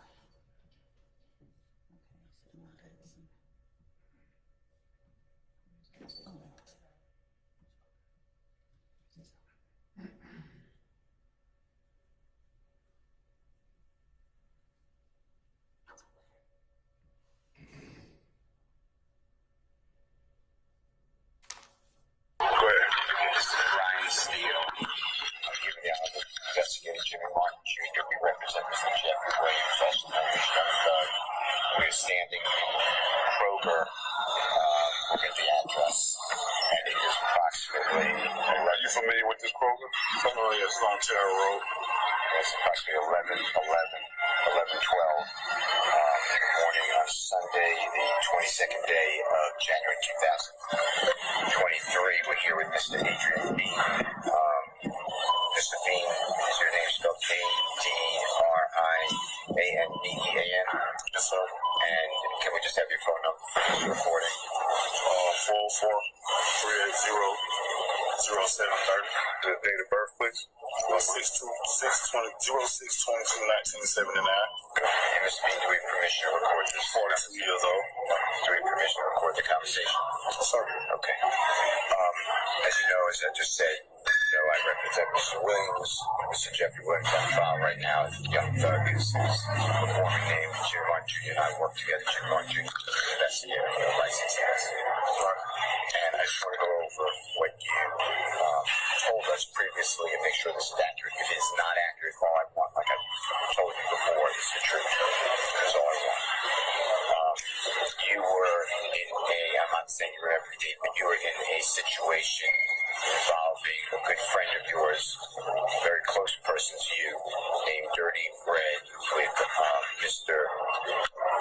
Walter Murphy and Mr. Fred Prethro, and Walter Murphy is also known as DK. I mean, it's what you told me. Is that correct? Correct. And I'm telling you the date. I'm not saying you remember, but we're talking about this the 11th day of September 2013. So September 11th, everyone knows, was 2013. And there's a shooting and a car that creeps into a side of a laundromat. You know what I'm talking about? I'm familiar with it. Okay. Now, you were never charged with that, or you were never prosecuted for that case. Is that true? Yes, sir. We didn't ever even go through the motions on that. So, and what happened with your charge? It was... the case was dismissed. Okay. I just want to make sure. The whole case was totally dismissed. Okay. Now, I'm interested in Jeffery Williams, Young Thug.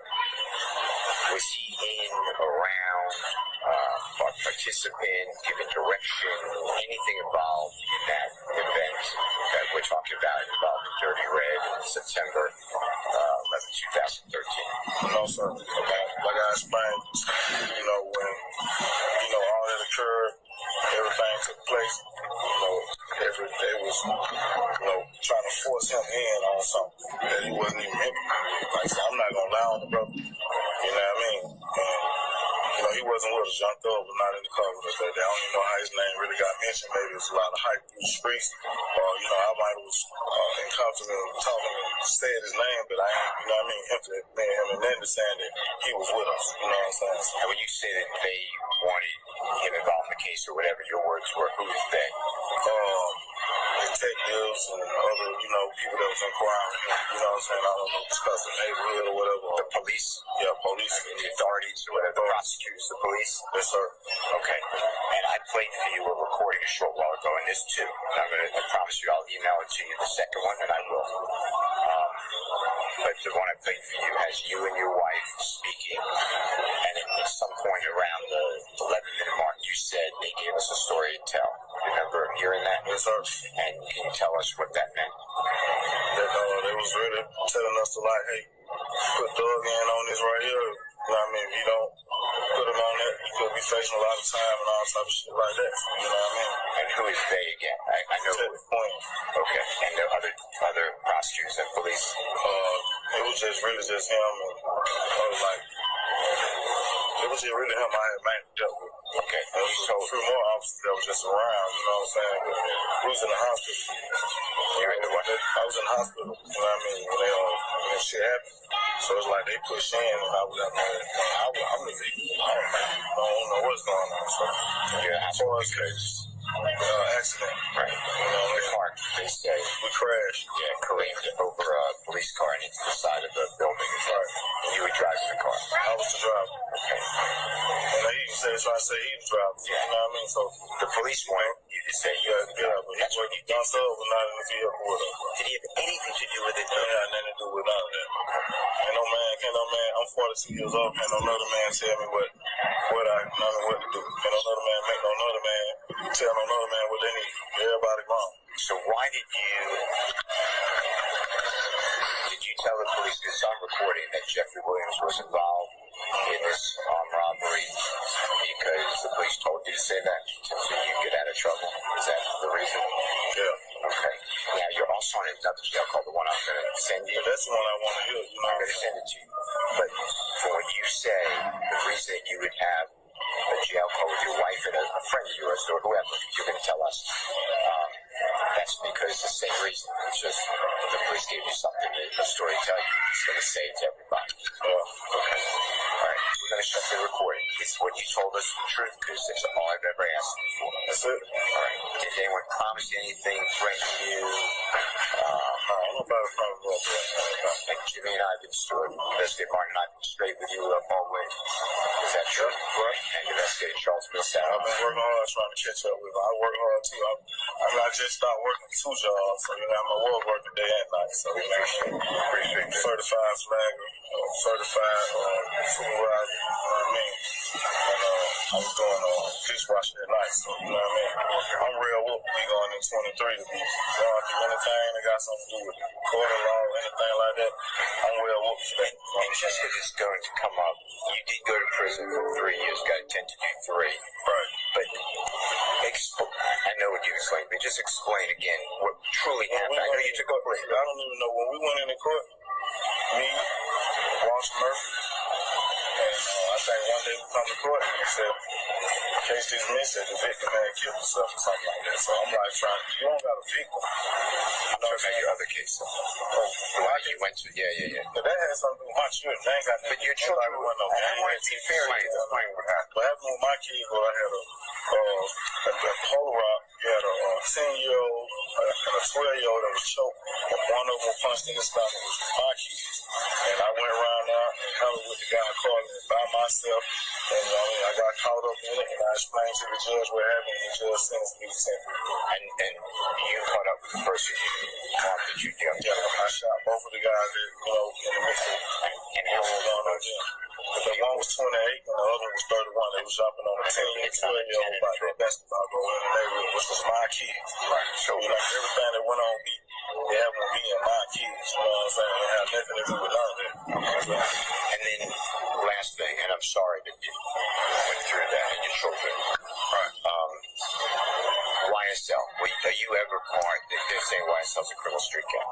Are you ever part of a criminal street gang, YSL? No, sir. Do you know Jeffery Williams to ever commit a crime? Ever? No, sir. You only know him through his music and his reputation. The only time I ever heard of him, on the radio. You know what I mean? Through our neighborhood, you know what I'm saying? I don't got no history with him. I don't hang with him.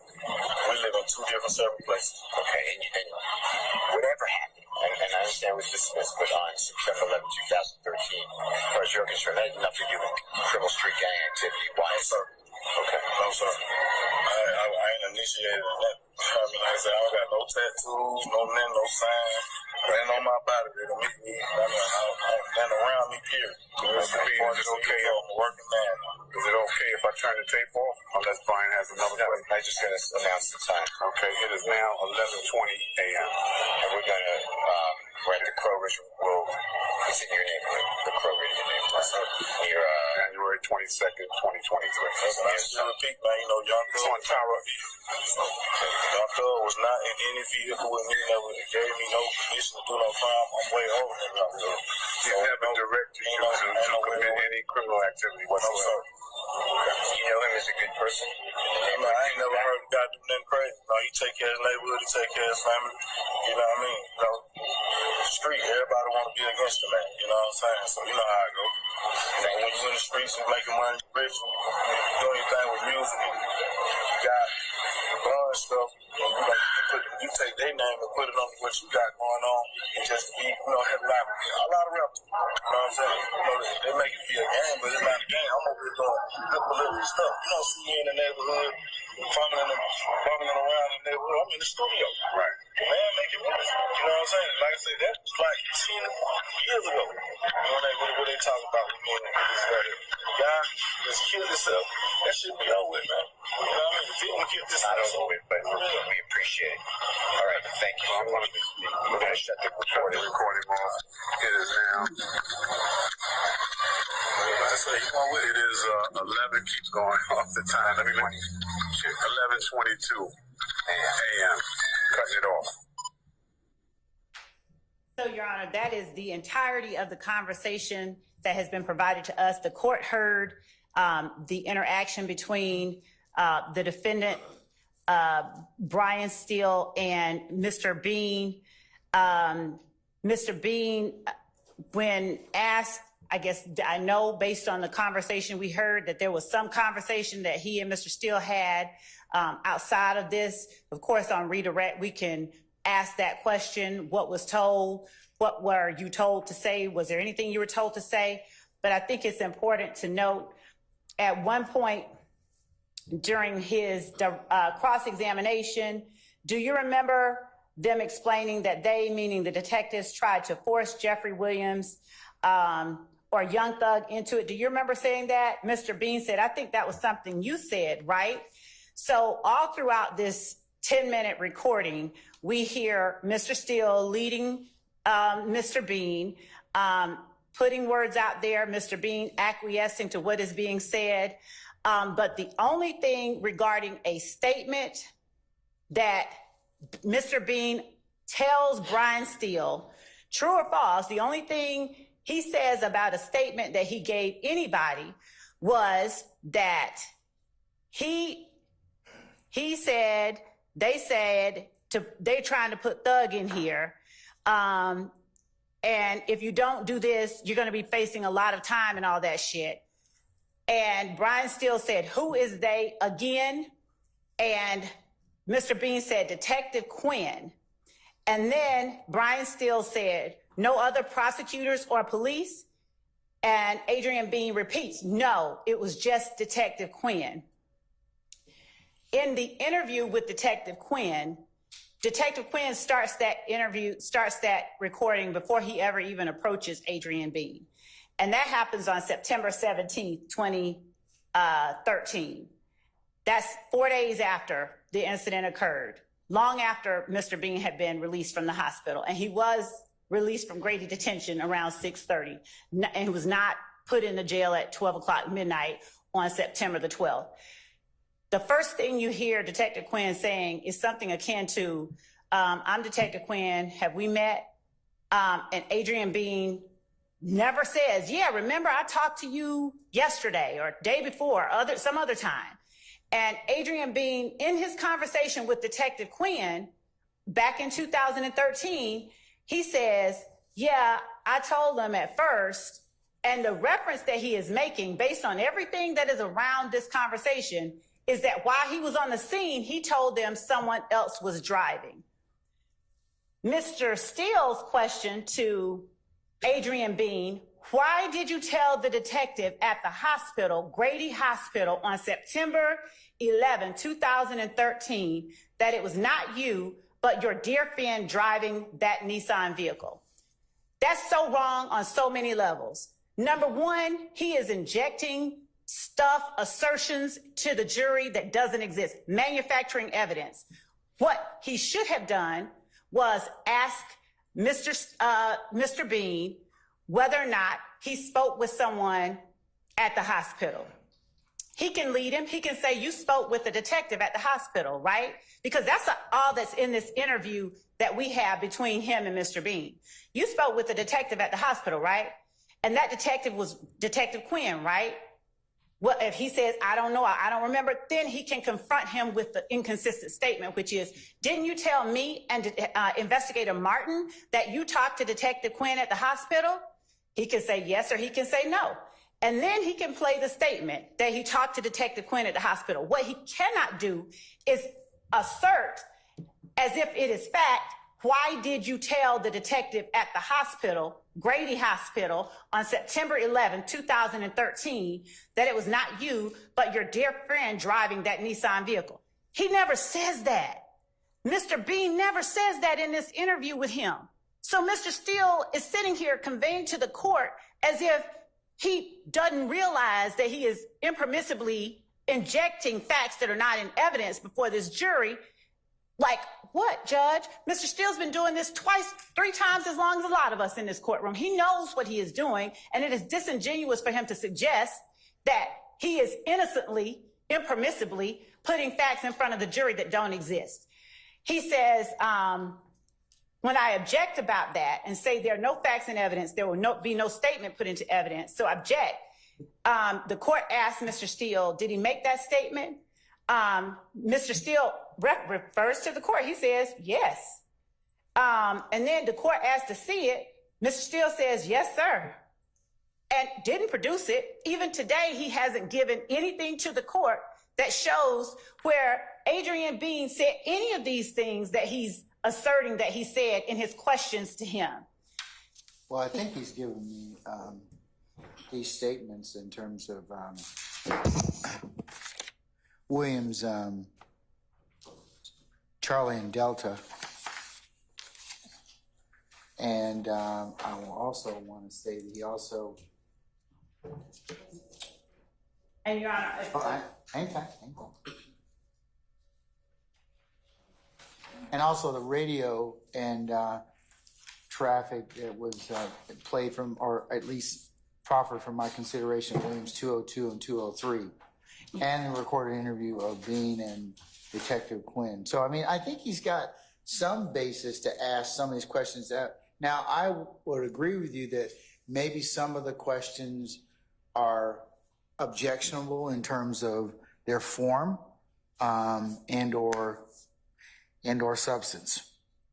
But Judge, the defendants exhibit 1 and 2, or C and D, or whatever he called them. Tracy Lewis's report. Literally, Your Honor, the court has Delta being the draft, the partial draft. He has sat here and literally asserted that something is whited out. If you compare we don't know what happened to it. But Your Honor, the point is that Mr. Steele is trying to use that as a basis for impermissibly injecting before this jury speculation, conjecture, and assertions as fact in his questions to Mr. Bean. If you compare the two, it is literally the first draft of the final draft.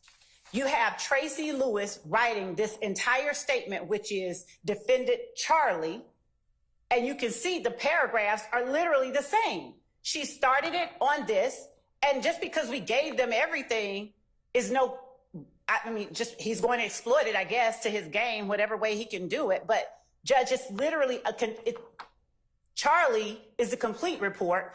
Delta is the partial report.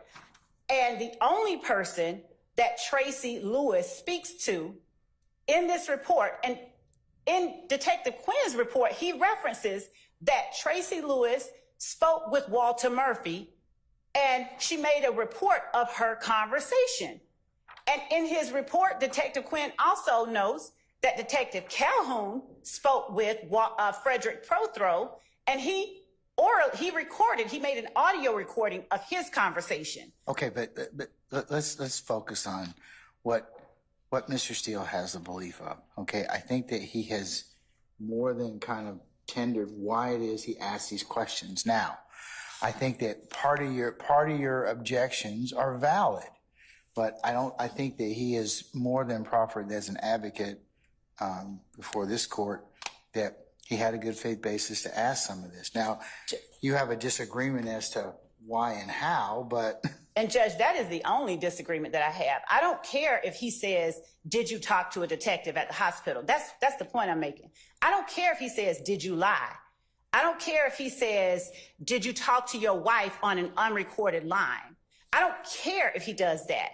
But what he does is says, why did you tell your wife on an unrecorded line at the hospital? So that necessarily assumes a fact that is not in evidence. He's sitting here telling you, I don't know, maybe there's a statement. I don't know. The court hasn't given it to me. Now that I've heard a little more, I think that would be more appropriate. I would probably sustain that objection. It probably needs to be clarified. He did it throughout, Your Honor. He did it. There's a total of 28 times where he does something like that. Literally, he says, do you remember explaining that that what you were referring to is at the hospital, that the police were telling us to lie, put thug in it, when you talked to Detective Lewis? Okay, but that's... So when he says, do you remember a thing that there's no evidence took place, he is asserting that, one, it took place, and then asking the witness improperly in front of the jury. Did he ever talk to Detective Lewis? No. That's just what I'm telling you, Your Honor. And then Mr. Steele gets here and says to you all this stuff and still never shows you anything to suggest that Adrian Bean talked to Detective Lewis. Okay. Mr. Steele, you want to respond to that? Because that's critical to me. I mean, it's critical in the sense that if there was no conversation between the two of them, then that would assume facts not in evidence. Hold on. I'm asking Mr. Steele a question now. Just hold on, Ms. Love. Okay. Your Honor, on the recording that you just heard at the beginning, the first couple of minutes, and I don't have the time in front of me, was not shown on the screen. Mr. Bean said when he spoke with the detectives or the authorities, whatever his words are, at the hospital. That's what he says. Okay, but here's her beef. If you'd have said, who'd you talk to? And he said, I talked to the detective. Well, was it Detective Lewis? Was it Detective Quinn? Was it Detective whoever? What I think that the question assumes is that he did in fact talk to Detective Lewis, and he didn't. I don't know if that's true. Well, I'm not conceding that. Well, I'm going to tell you that I haven't heard anything that would indicate that's truth. Yeah, well, you have a good faith basis to ask that. You haven't heard anything of who he spoke with. That's my point. That's the point. But you all can't. But you two, neither one of you can proffer that. Judge, it's not proper, Mr. Steele. No. Listen. It's not. It would be a violation before me for you to put that in front of this jury. You're not letting me finish. He did. In the September 17, 2000. You are saying to the court that you have a belief that there is another statement out there. There's not. How could you say that? Because it hasn't been brought up. If it gets brought up, then we'll correct it at that point in time. But right now, I'm going to direct you not to inquire that line. You don't have a basis to do so. Not true. Well, go ahead and make a statement and see what happens. Your Honor, listen. Go ahead and make the statement in contravention to what I've just told you, and I'm telling you that you will have some problems in front of me. I'm trying to articulate to you. You have told me everything at this point. You have told me that there's got to be a statement. Now, if you find a statement, I will, one, apologize to you. Two, I will take corrective action. That's probably not going to be nice to anybody. But at this point, there's nothing for me to do other than if you don't have a good faith basis to do it, you can't ask the question. Honor, listen. There is a recording between Detective Quinn and Adrian Bean where Adrian Bean says, I lied to your... But we don't know what he lied about. He says he lied about who he's talking about, the car. But we still don't know whether or not he had a conversation with Detective Lewis. And I made it clear. It's 10 years ago. But you said you had, in your conversation with Detective Lewis, that's what you proffer. I said, or any other detective or law enforcement. Read the transcript. I made it clear. I don't know. He doesn't remember names. He says it was Detective Quinn. Also on the recording on Sunday, January 22, 2023, Mr. Bean is the one who said this happened in the hospital. Your Honor, I'm the one complaining about I don't have the statement. I've been asking for it. This is Brady. Clearly there was a statement made. We don't, but we don't know if there's a statement. You're supposing there's a statement, okay? And there may be. And you know what I said? And you know what I said earlier? I said if there is Brady that's not disclosed, then that particular individual is going to have some problems with me. I told you that already. Or I have a lot of different remedies I can execute at that point in time. There has to be. That's why I gave you. But you can't intimate or otherwise cross over the line when you don't have the statement to back it up. Judge, I've been robbed of the statement. But we don't know where the statement is. If we find the statement or it comes up or in cross-examination, Quinn brings up and says, hey, happen to have a statement right here in my massive file. And if he does, then of course I will revisit this particular subject again.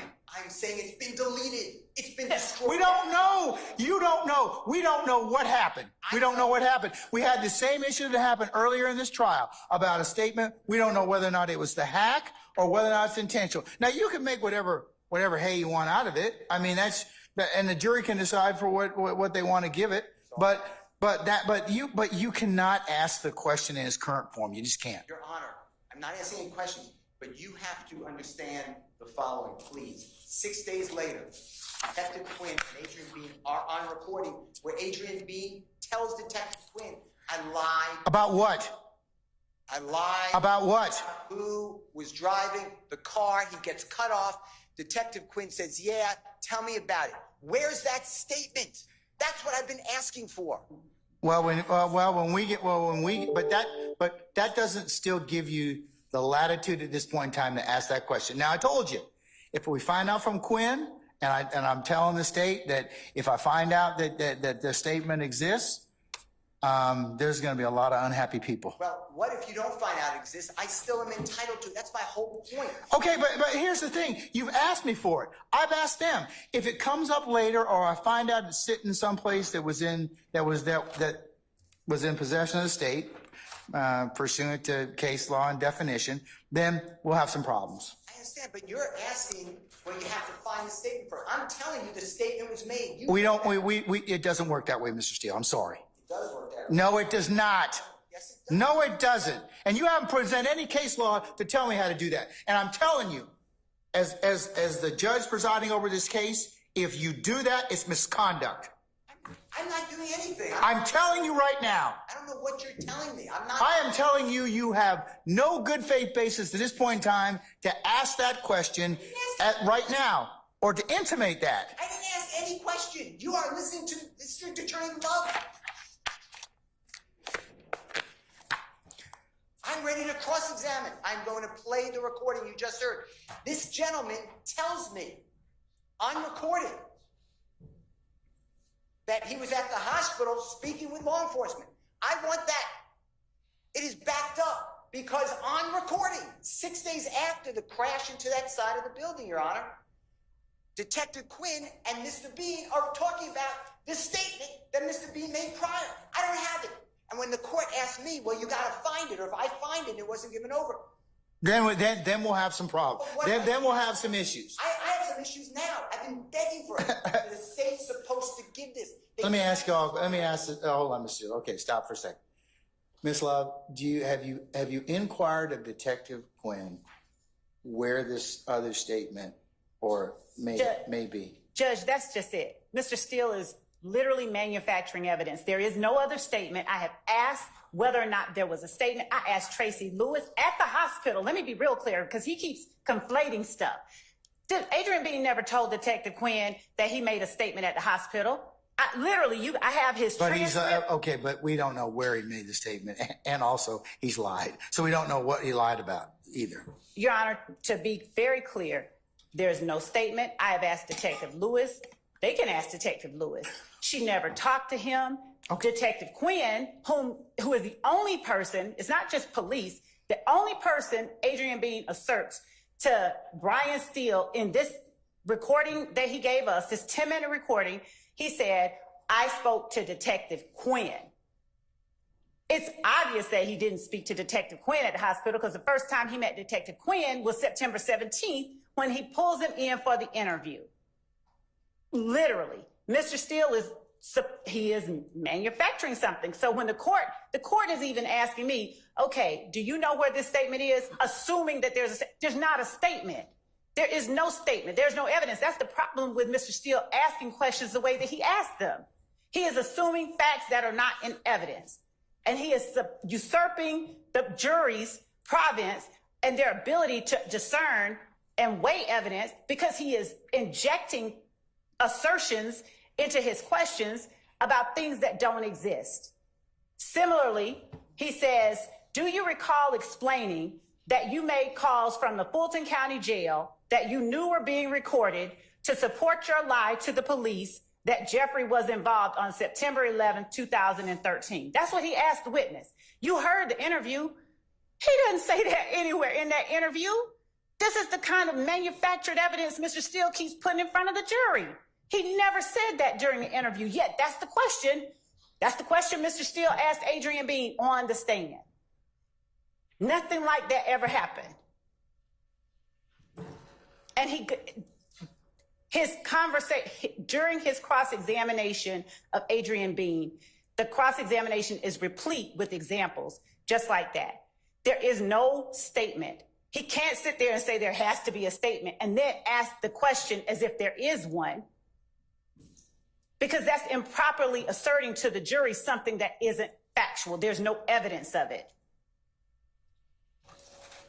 So to answer the court's question, of course we have asked who spoke to whom. Did Tracy Lewis, did you speak to Adrian Bean? Tracy Lewis, I talked to Walter Murphy, and I put it in my report. I made a report of that. Calhoun, did you talk to Adrian Bean? I talked to Frederick Prothro. Here's my recording of that. Detective Quinn, and then this idea of destruction of evidence, that is the fallacy that is getting thrown around. That's the problem with asserting facts not in evidence. That's the problem with them being allowed to ask those kind of questions. Do you destroy evidence? Nobody has said anyone destroyed any evidence. Eduardo Navarro Flores said he heard that Detective Quinn had erased the interview. Well, then why all throughout Detective Quinn's report does he refer to the lie that Eduardo told in the first place? How is that destroying evidence? But they're trying to create a narrative for the jury of things that don't exist, a narrative that somehow the state destroys evidence. There's been no evidence, no suggestion that the state has destroyed any evidence, but they're going to ask it 1,000,000 times. So that's what Mr. Steele is doing with this whole statement at the hospital.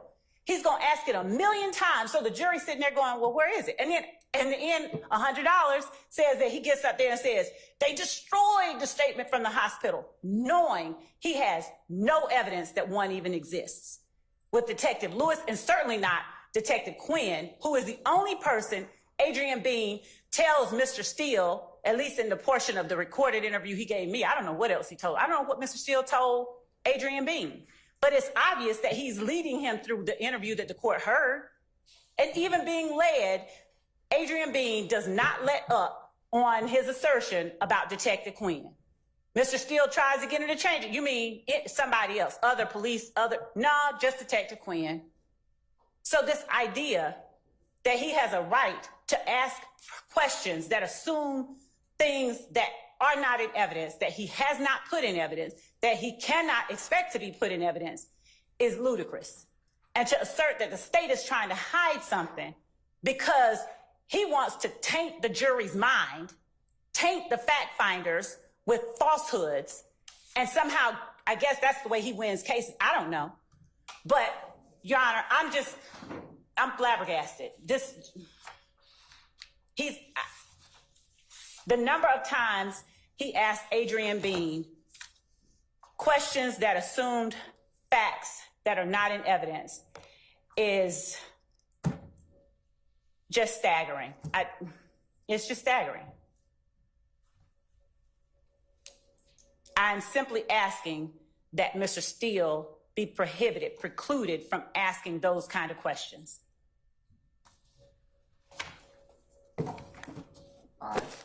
And, Your Honor, I'm asking that any reference to statements made at the hospital in the manner that he has asked them, that assume that there was one, be stricken, and that the court instructs the jury that there is no evidence of any statement made at the hospital to a Detective Lewis.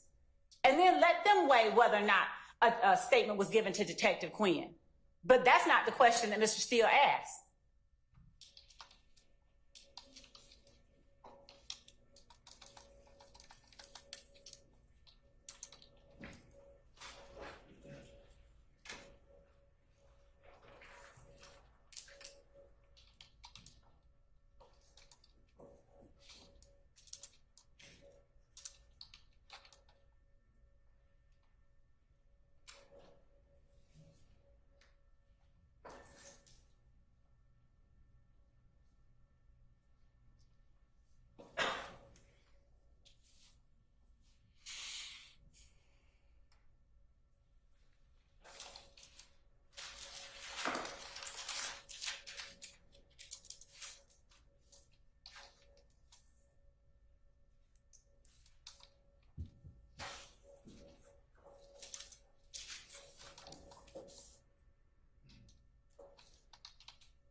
Counsel, I've pondered the issue. What I'm going to do is the questions that have been asked so far about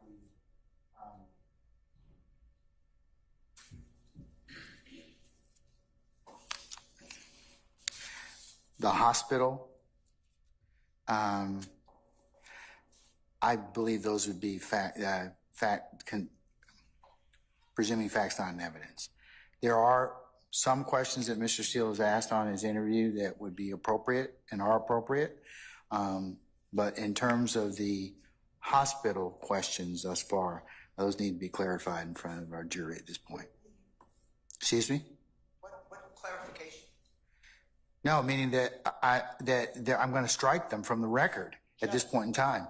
They can be until there's a basis for me to go ahead and consider them. Judge, I am still on cross-examination. This man tells Dave, the state's made an objection. The objection they've made continually is assuming facts not in evidence. They're not in those facts aren't in evidence. Judge, it's on recording. Mr. Bean said it. You just heard. I know you only heard it one time. We can play it again. He said this happened at the hospital.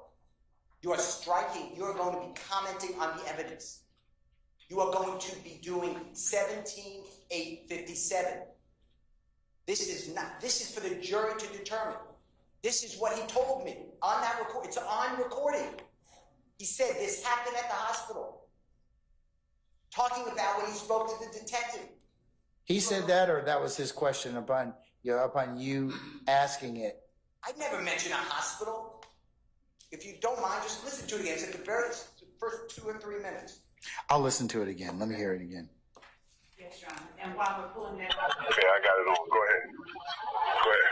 This is Brian Steele. I'm giving you out investigating Jimmy Martin Jr. We represent Mr. Jeffery Williams, also known as Young Thug. We're standing in Kroger. Look at the address. And it is approximately... Are you familiar with this Kroger? Oh, yes, on Terra Road. It's approximately 11:12 morning on Sunday, the 22nd day of January 2023. We're here with Mr. Adrian Bean. Mr. Bean, is your name spelled Adrian? Yes, sir. And can we just have your phone number for this recording? 404-380-0730. The date of birth, please. 06/22/1979. And Mr. Bean, do we have permission to record this? 42 years old. Do we have permission to record the conversation? Sir. Okay. As you know, as I just said, I represent Mr. Williams, Mr. Jeffery Williams on trial right now. Young Thug is his performing name. Jimmy Martin Jr. and I work together. Jimmy Martin Jr. is an investigator, a licensed investigator.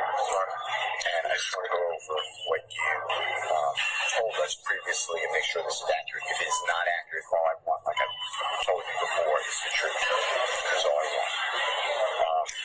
You were in I'm not saying you were every day, but you were in a situation involving a good friend of yours, a very close person to you, named Dirty Red, with Mr. Walter Murphy and Mr. Fred Prethro, and Walter Murphy is also known as DK. I mean, it's what you told me. Is that correct? Correct. And I'm telling you the date. I'm not saying you remember, but we're talking about it's the 11th day of September 2013. So September 11th, everyone knows, but it's 2013. And there's a shooting and a car that creams into a side of a laundromat. You know what I'm talking about? I'm familiar with it. Okay. Now, you were never charged with that, or you were never prosecuted for that case. Is that true? Yes, sir. We didn't ever even go through the motions on that. So, and what happened with your charge? It was... the case was dismissed. Okay. I just want to make sure. The whole case was totally dismissed. Okay. Now, I'm interested in Jeffery Williams. Young Thug. Was he in, around, participant, giving direction, anything involved in that event that we're talking about involving Dirty Red in September 11, 2013? No, sir. Okay. Like I explained, when, all that occurred, everything took place, they was, trying to force him in on something that he wasn't even in. Like I said, I'm not going to lie on the brother. You know what I mean? And, he wasn't with us. Young Thug was not in the car with us that day. I don't even know how his name really got mentioned. Maybe it was a lot of hype through the streets. Or, I might have was in confidence talking and said his name, but I ain't, him and Linda saying that he was with us. You know what I'm saying? And when you say that they wanted him involved in the case or whatever your words were, who is they? Detectives and other, people that was inquiring, you know what I'm saying? I don't know, discussing neighborhood or whatever. The police? Yeah, police. The authorities or whatever, the prosecutors, the police? Yes, sir. Okay. And I played for you a recording a short while ago, and this too. I promise you I'll email it to you, the second one, and I will. But the one I played for you has you and your wife speaking, and at some point around the 11-minute mark, you said they gave us a story to tell. Remember hearing that? Yes, sir. And can you tell us what that meant? That they was really telling us to like, hey, put Doug in on this right here. You know what I mean? If you don't put him on that, you could be facing a lot of time and all type of shit like that. You know what I mean? And who is they again? I know. At the point. Okay. And there are other prosecutors and police? It was just really just him. And I was like, it was just really him I had mainly dealt with. Okay. There was a few more officers that was just around, you know what I'm saying? We was in the hospital. You're in the what? I was in the hospital. Stop. All right, run it back, please. Your Honor, it's gonna be about 4 minutes. All right, let me hear it. It was just really him I had mainly dealt with. Okay. There was a few more officers that was just around, you know what I'm saying? We was in the hospital. Stop. You're in the what? I was in the hospital. Stop. All right, Mr. Bean says we were in the hospital. Yes, Your Honor, he says that we were in the hospital, but he does not say that he was, that he gave any statement to Detective Lewis at the hospital. But that goes to weight. I mean, that goes to weight and sufficiency and what the jury wants to believe or don't believe. I mean, it's clear from the it's clear now from listening to the tape again that Mr. Steele, that was not a production or a product of Mr. Steele's questioning. It was the witnesses saying, hey, Judge, we was at the hospital. It was after that, because Mr. Bean, when he's talking, he's saying we were in the hospital, I was the victim. That's what he's, if the court will just listen to. Okay, I'll give me another 15 seconds. You know what I mean? When shit happened, so it's like they push in and I was like, man, I'm the victim. I don't know what's going on. So, yeah, as far as accident, right? You know, the car, they say we crashed. Yeah, careened over a police car and into the side of the building. Right.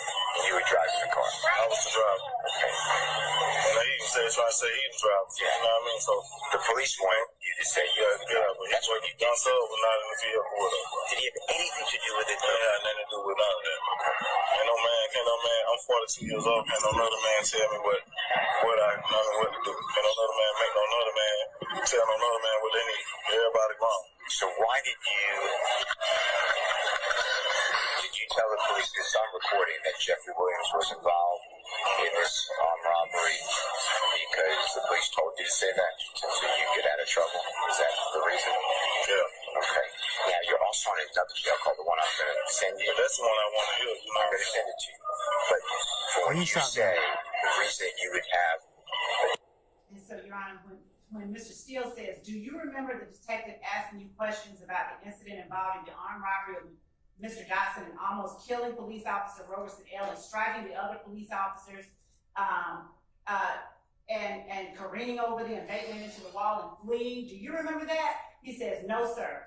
Then the question, do you remember telling that detective, specifically Detective Lewis, at that time, there were 3 people in the Nissan red Altima vehicle? That's nowhere in this statement. What Mr. Bean is doing at the point that the court just heard, he's saying one thing, and then he's saying, you know, we were in the hospital over there. We were like victims. We were laying there. Okay, but he's got a good faith basis because he's got a couple of different sources. He's got this interview. He's got the, let me get to it again. Hold on one second. He's got Williams 203, which is the radio traffic. He's got Williams 202, which is radio traffic. And he's got the interview of him and Detective Quinn, Williams C and D.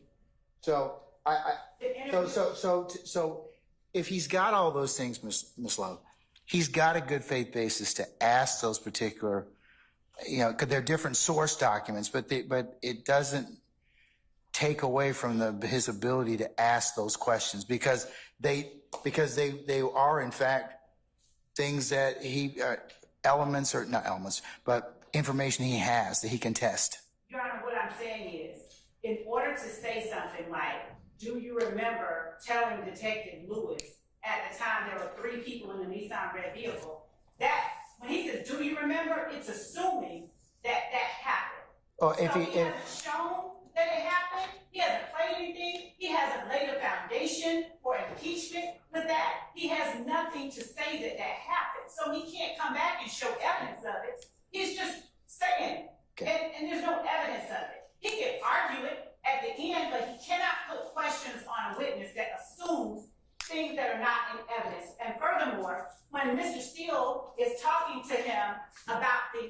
explanation when he says the jail call. This is the killer. When he says, the part that the court just heard, I played you a recording a while ago. I promise you I'll email you the second one. The one I played for you has you and your wife speaking at some point around the 11-minute mark. They gave us a story to tell. What does that mean? And then Mr. Bean says, I don't know again what they talked about off recording. It's like they said put thug in there. If you listen to this recording that they're talking about, Mr. Bean, and it is clear as day, Mr. Bean is chuckling with his wife over the fact that Walter Murphy and he said to the police that they're the victims. And that's the story. He said, I'm glad them boys kept it 100. I'm glad they kept it solid because they gave us a story to tell. Both Walter Murphy at the hospital said, we were getting robbed. In this jail call, Mr. B to his wife says, I told him, we were the ones getting robbed. That's what he's saying, and it's disingenuous for him to sit here and say, who told you? What did they mean? Was it the prosecutors, the police? Who told you that? Detective Quinn. No other prosecutors or police? No, Detective Quinn. And then when he says, we were in the hospital. I was in the hospital when that shit happened. We were the victim. The court heard him say it. Adrian Bean talks like this, and I would ask that the court allow us to enter the jail call that he's talking about so that the court has context to understand why it is so offensive that Mr. Steele is arguing that he gets to suggest to the jury things happened that didn't really happen in the form of his questions to Adrian Bean. So when he's saying, hey, they telling us to lie, and he's saying, that's, what do you mean? They're saying put thug in there. Well, what did you mean when you said they gave us a story to tell? Mr. Steele knows what they meant because he says it in the jail call. It's clear. So we can play that for the court. I can point to all of the times that Mr. Steele impermissibly asked questions that assume facts that are not in evidence. He's saying, do you remember stating that the driver was not you? There's nowhere in here that he says that the driver wasn't him. Literally. We just heard it. There's nowhere in here that says that. Now, if he asks this witness, you were the driver, weren't you? And at first you said you weren't the driver, weren't you?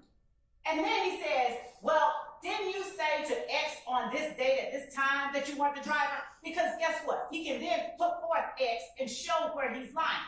Right now, he's putting questions on the witness about things that don't exist. So there's no way anybody can test the witness's knowledge on them because they don't exist. That's all that I'm saying, Judge. And that's what I'm asking that the court preclude the defendant from doing from here on out. And I will go through and present to the court.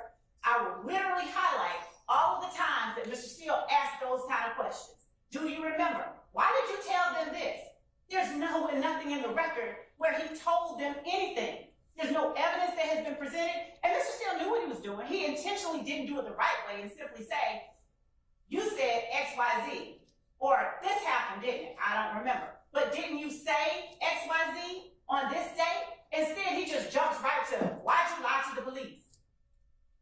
Those things are not proper. There's a way to do things, and he has not done them the proper way because he wants to put in the jury's mind facts that don't exist. And that is not the way a trial is done. That's not the way you get at the truth, by lying to the jury through your questions to a witness. And that's what he's done. Okay. All right. Anything further, Mr. Steele? I have absolutely nothing to say unless the court wants me to say something. It's just a continuation of the rants of DA love. And Your Honor, I didn't ask anybody to laugh in the gallery, okay? This is a courtroom, not some entertainment forum for you. Yes. The insults again, if they're going to be called rants, I think we should recognize what we're doing when we stand up and go on and on with hysterics, as Mr. Steele has done. I'd ask that he be precluded from slinging insults as well. All right. Well, both of you took professional responsibility when you were in law school, and that's not the way that we treat each other as professional colleagues. So I'll just leave you with that. All right. I do one thing, and I didn't realize you're leaving. No, I'm going to I think I've been asked to take a comfort break, so I'm going to let everybody take comfort, and then I'll figure out what to do for the rest of the time. Okay. So we're gonna take a comfort break first. We'll be in recess.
what I'll do, advocates, is that I've heard your arguments, and I'll rule accordingly going forward. Okay? Yes, Your Honor. Does the court wish to hear the portion of the jail call that I was talking about that Mr. Steele referred to? They gave them the story to tell. In respect to what issue, madam? One of the questions that he propounded was, in the interview with Mr. Bean, was when you said they gave them the story to tell at the 11-minute mark, were you talking about the police, the prosecutors, the police, and then that's just before they get into the whole, when he starts saying, yeah, we were in the hospital, we were the victims. He's actually talking about that with his wife, the fact that Walter Murphy and Frederick Prothro came down to, I guess, they gave a story to the police about them being victims. All right, but he's entitled to ask about that. That would go to truth and veracity of his statement. Right, what I'm saying. I think what you're, and correct me if I'm wrong, you're saying that certainly there's a way to ask that question, but I'll have to wait till it's propounded, okay? Okay, all right. Okay, folks.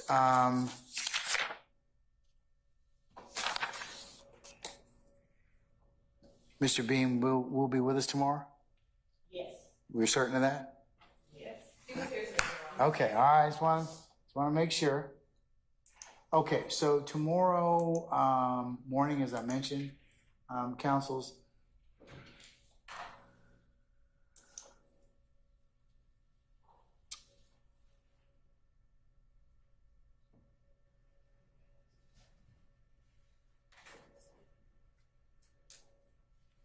we're going to start as close to between 9 and 9:30 as we can, and we'll probably go to we'll after the lunchtime hour and conclude. So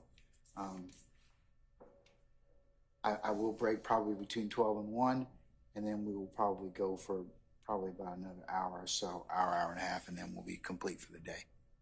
All right, what ministerial inquiry do you have of me, councils? If anybody. All right.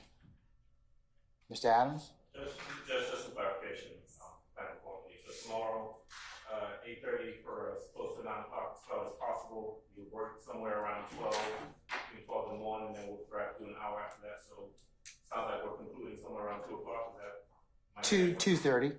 2:30? Yes, sir. Okay, thank you. Okay. Mr. Sharp? You were next. I'm going to critique Mr. Adams now. I think he changed your start time. Did you say, I believe you said 9 to 9:30? No, I didn't. No, I wasn't. He heard it right. Oh, okay. So I'm going to have to apologize to Mr. Adams? Unfortunately, yes. Okay. That's on you. All right. Anybody else? Okay. All right. Thank you all for your patience. I'll see you all tomorrow morning, okay? All right. We're in recess.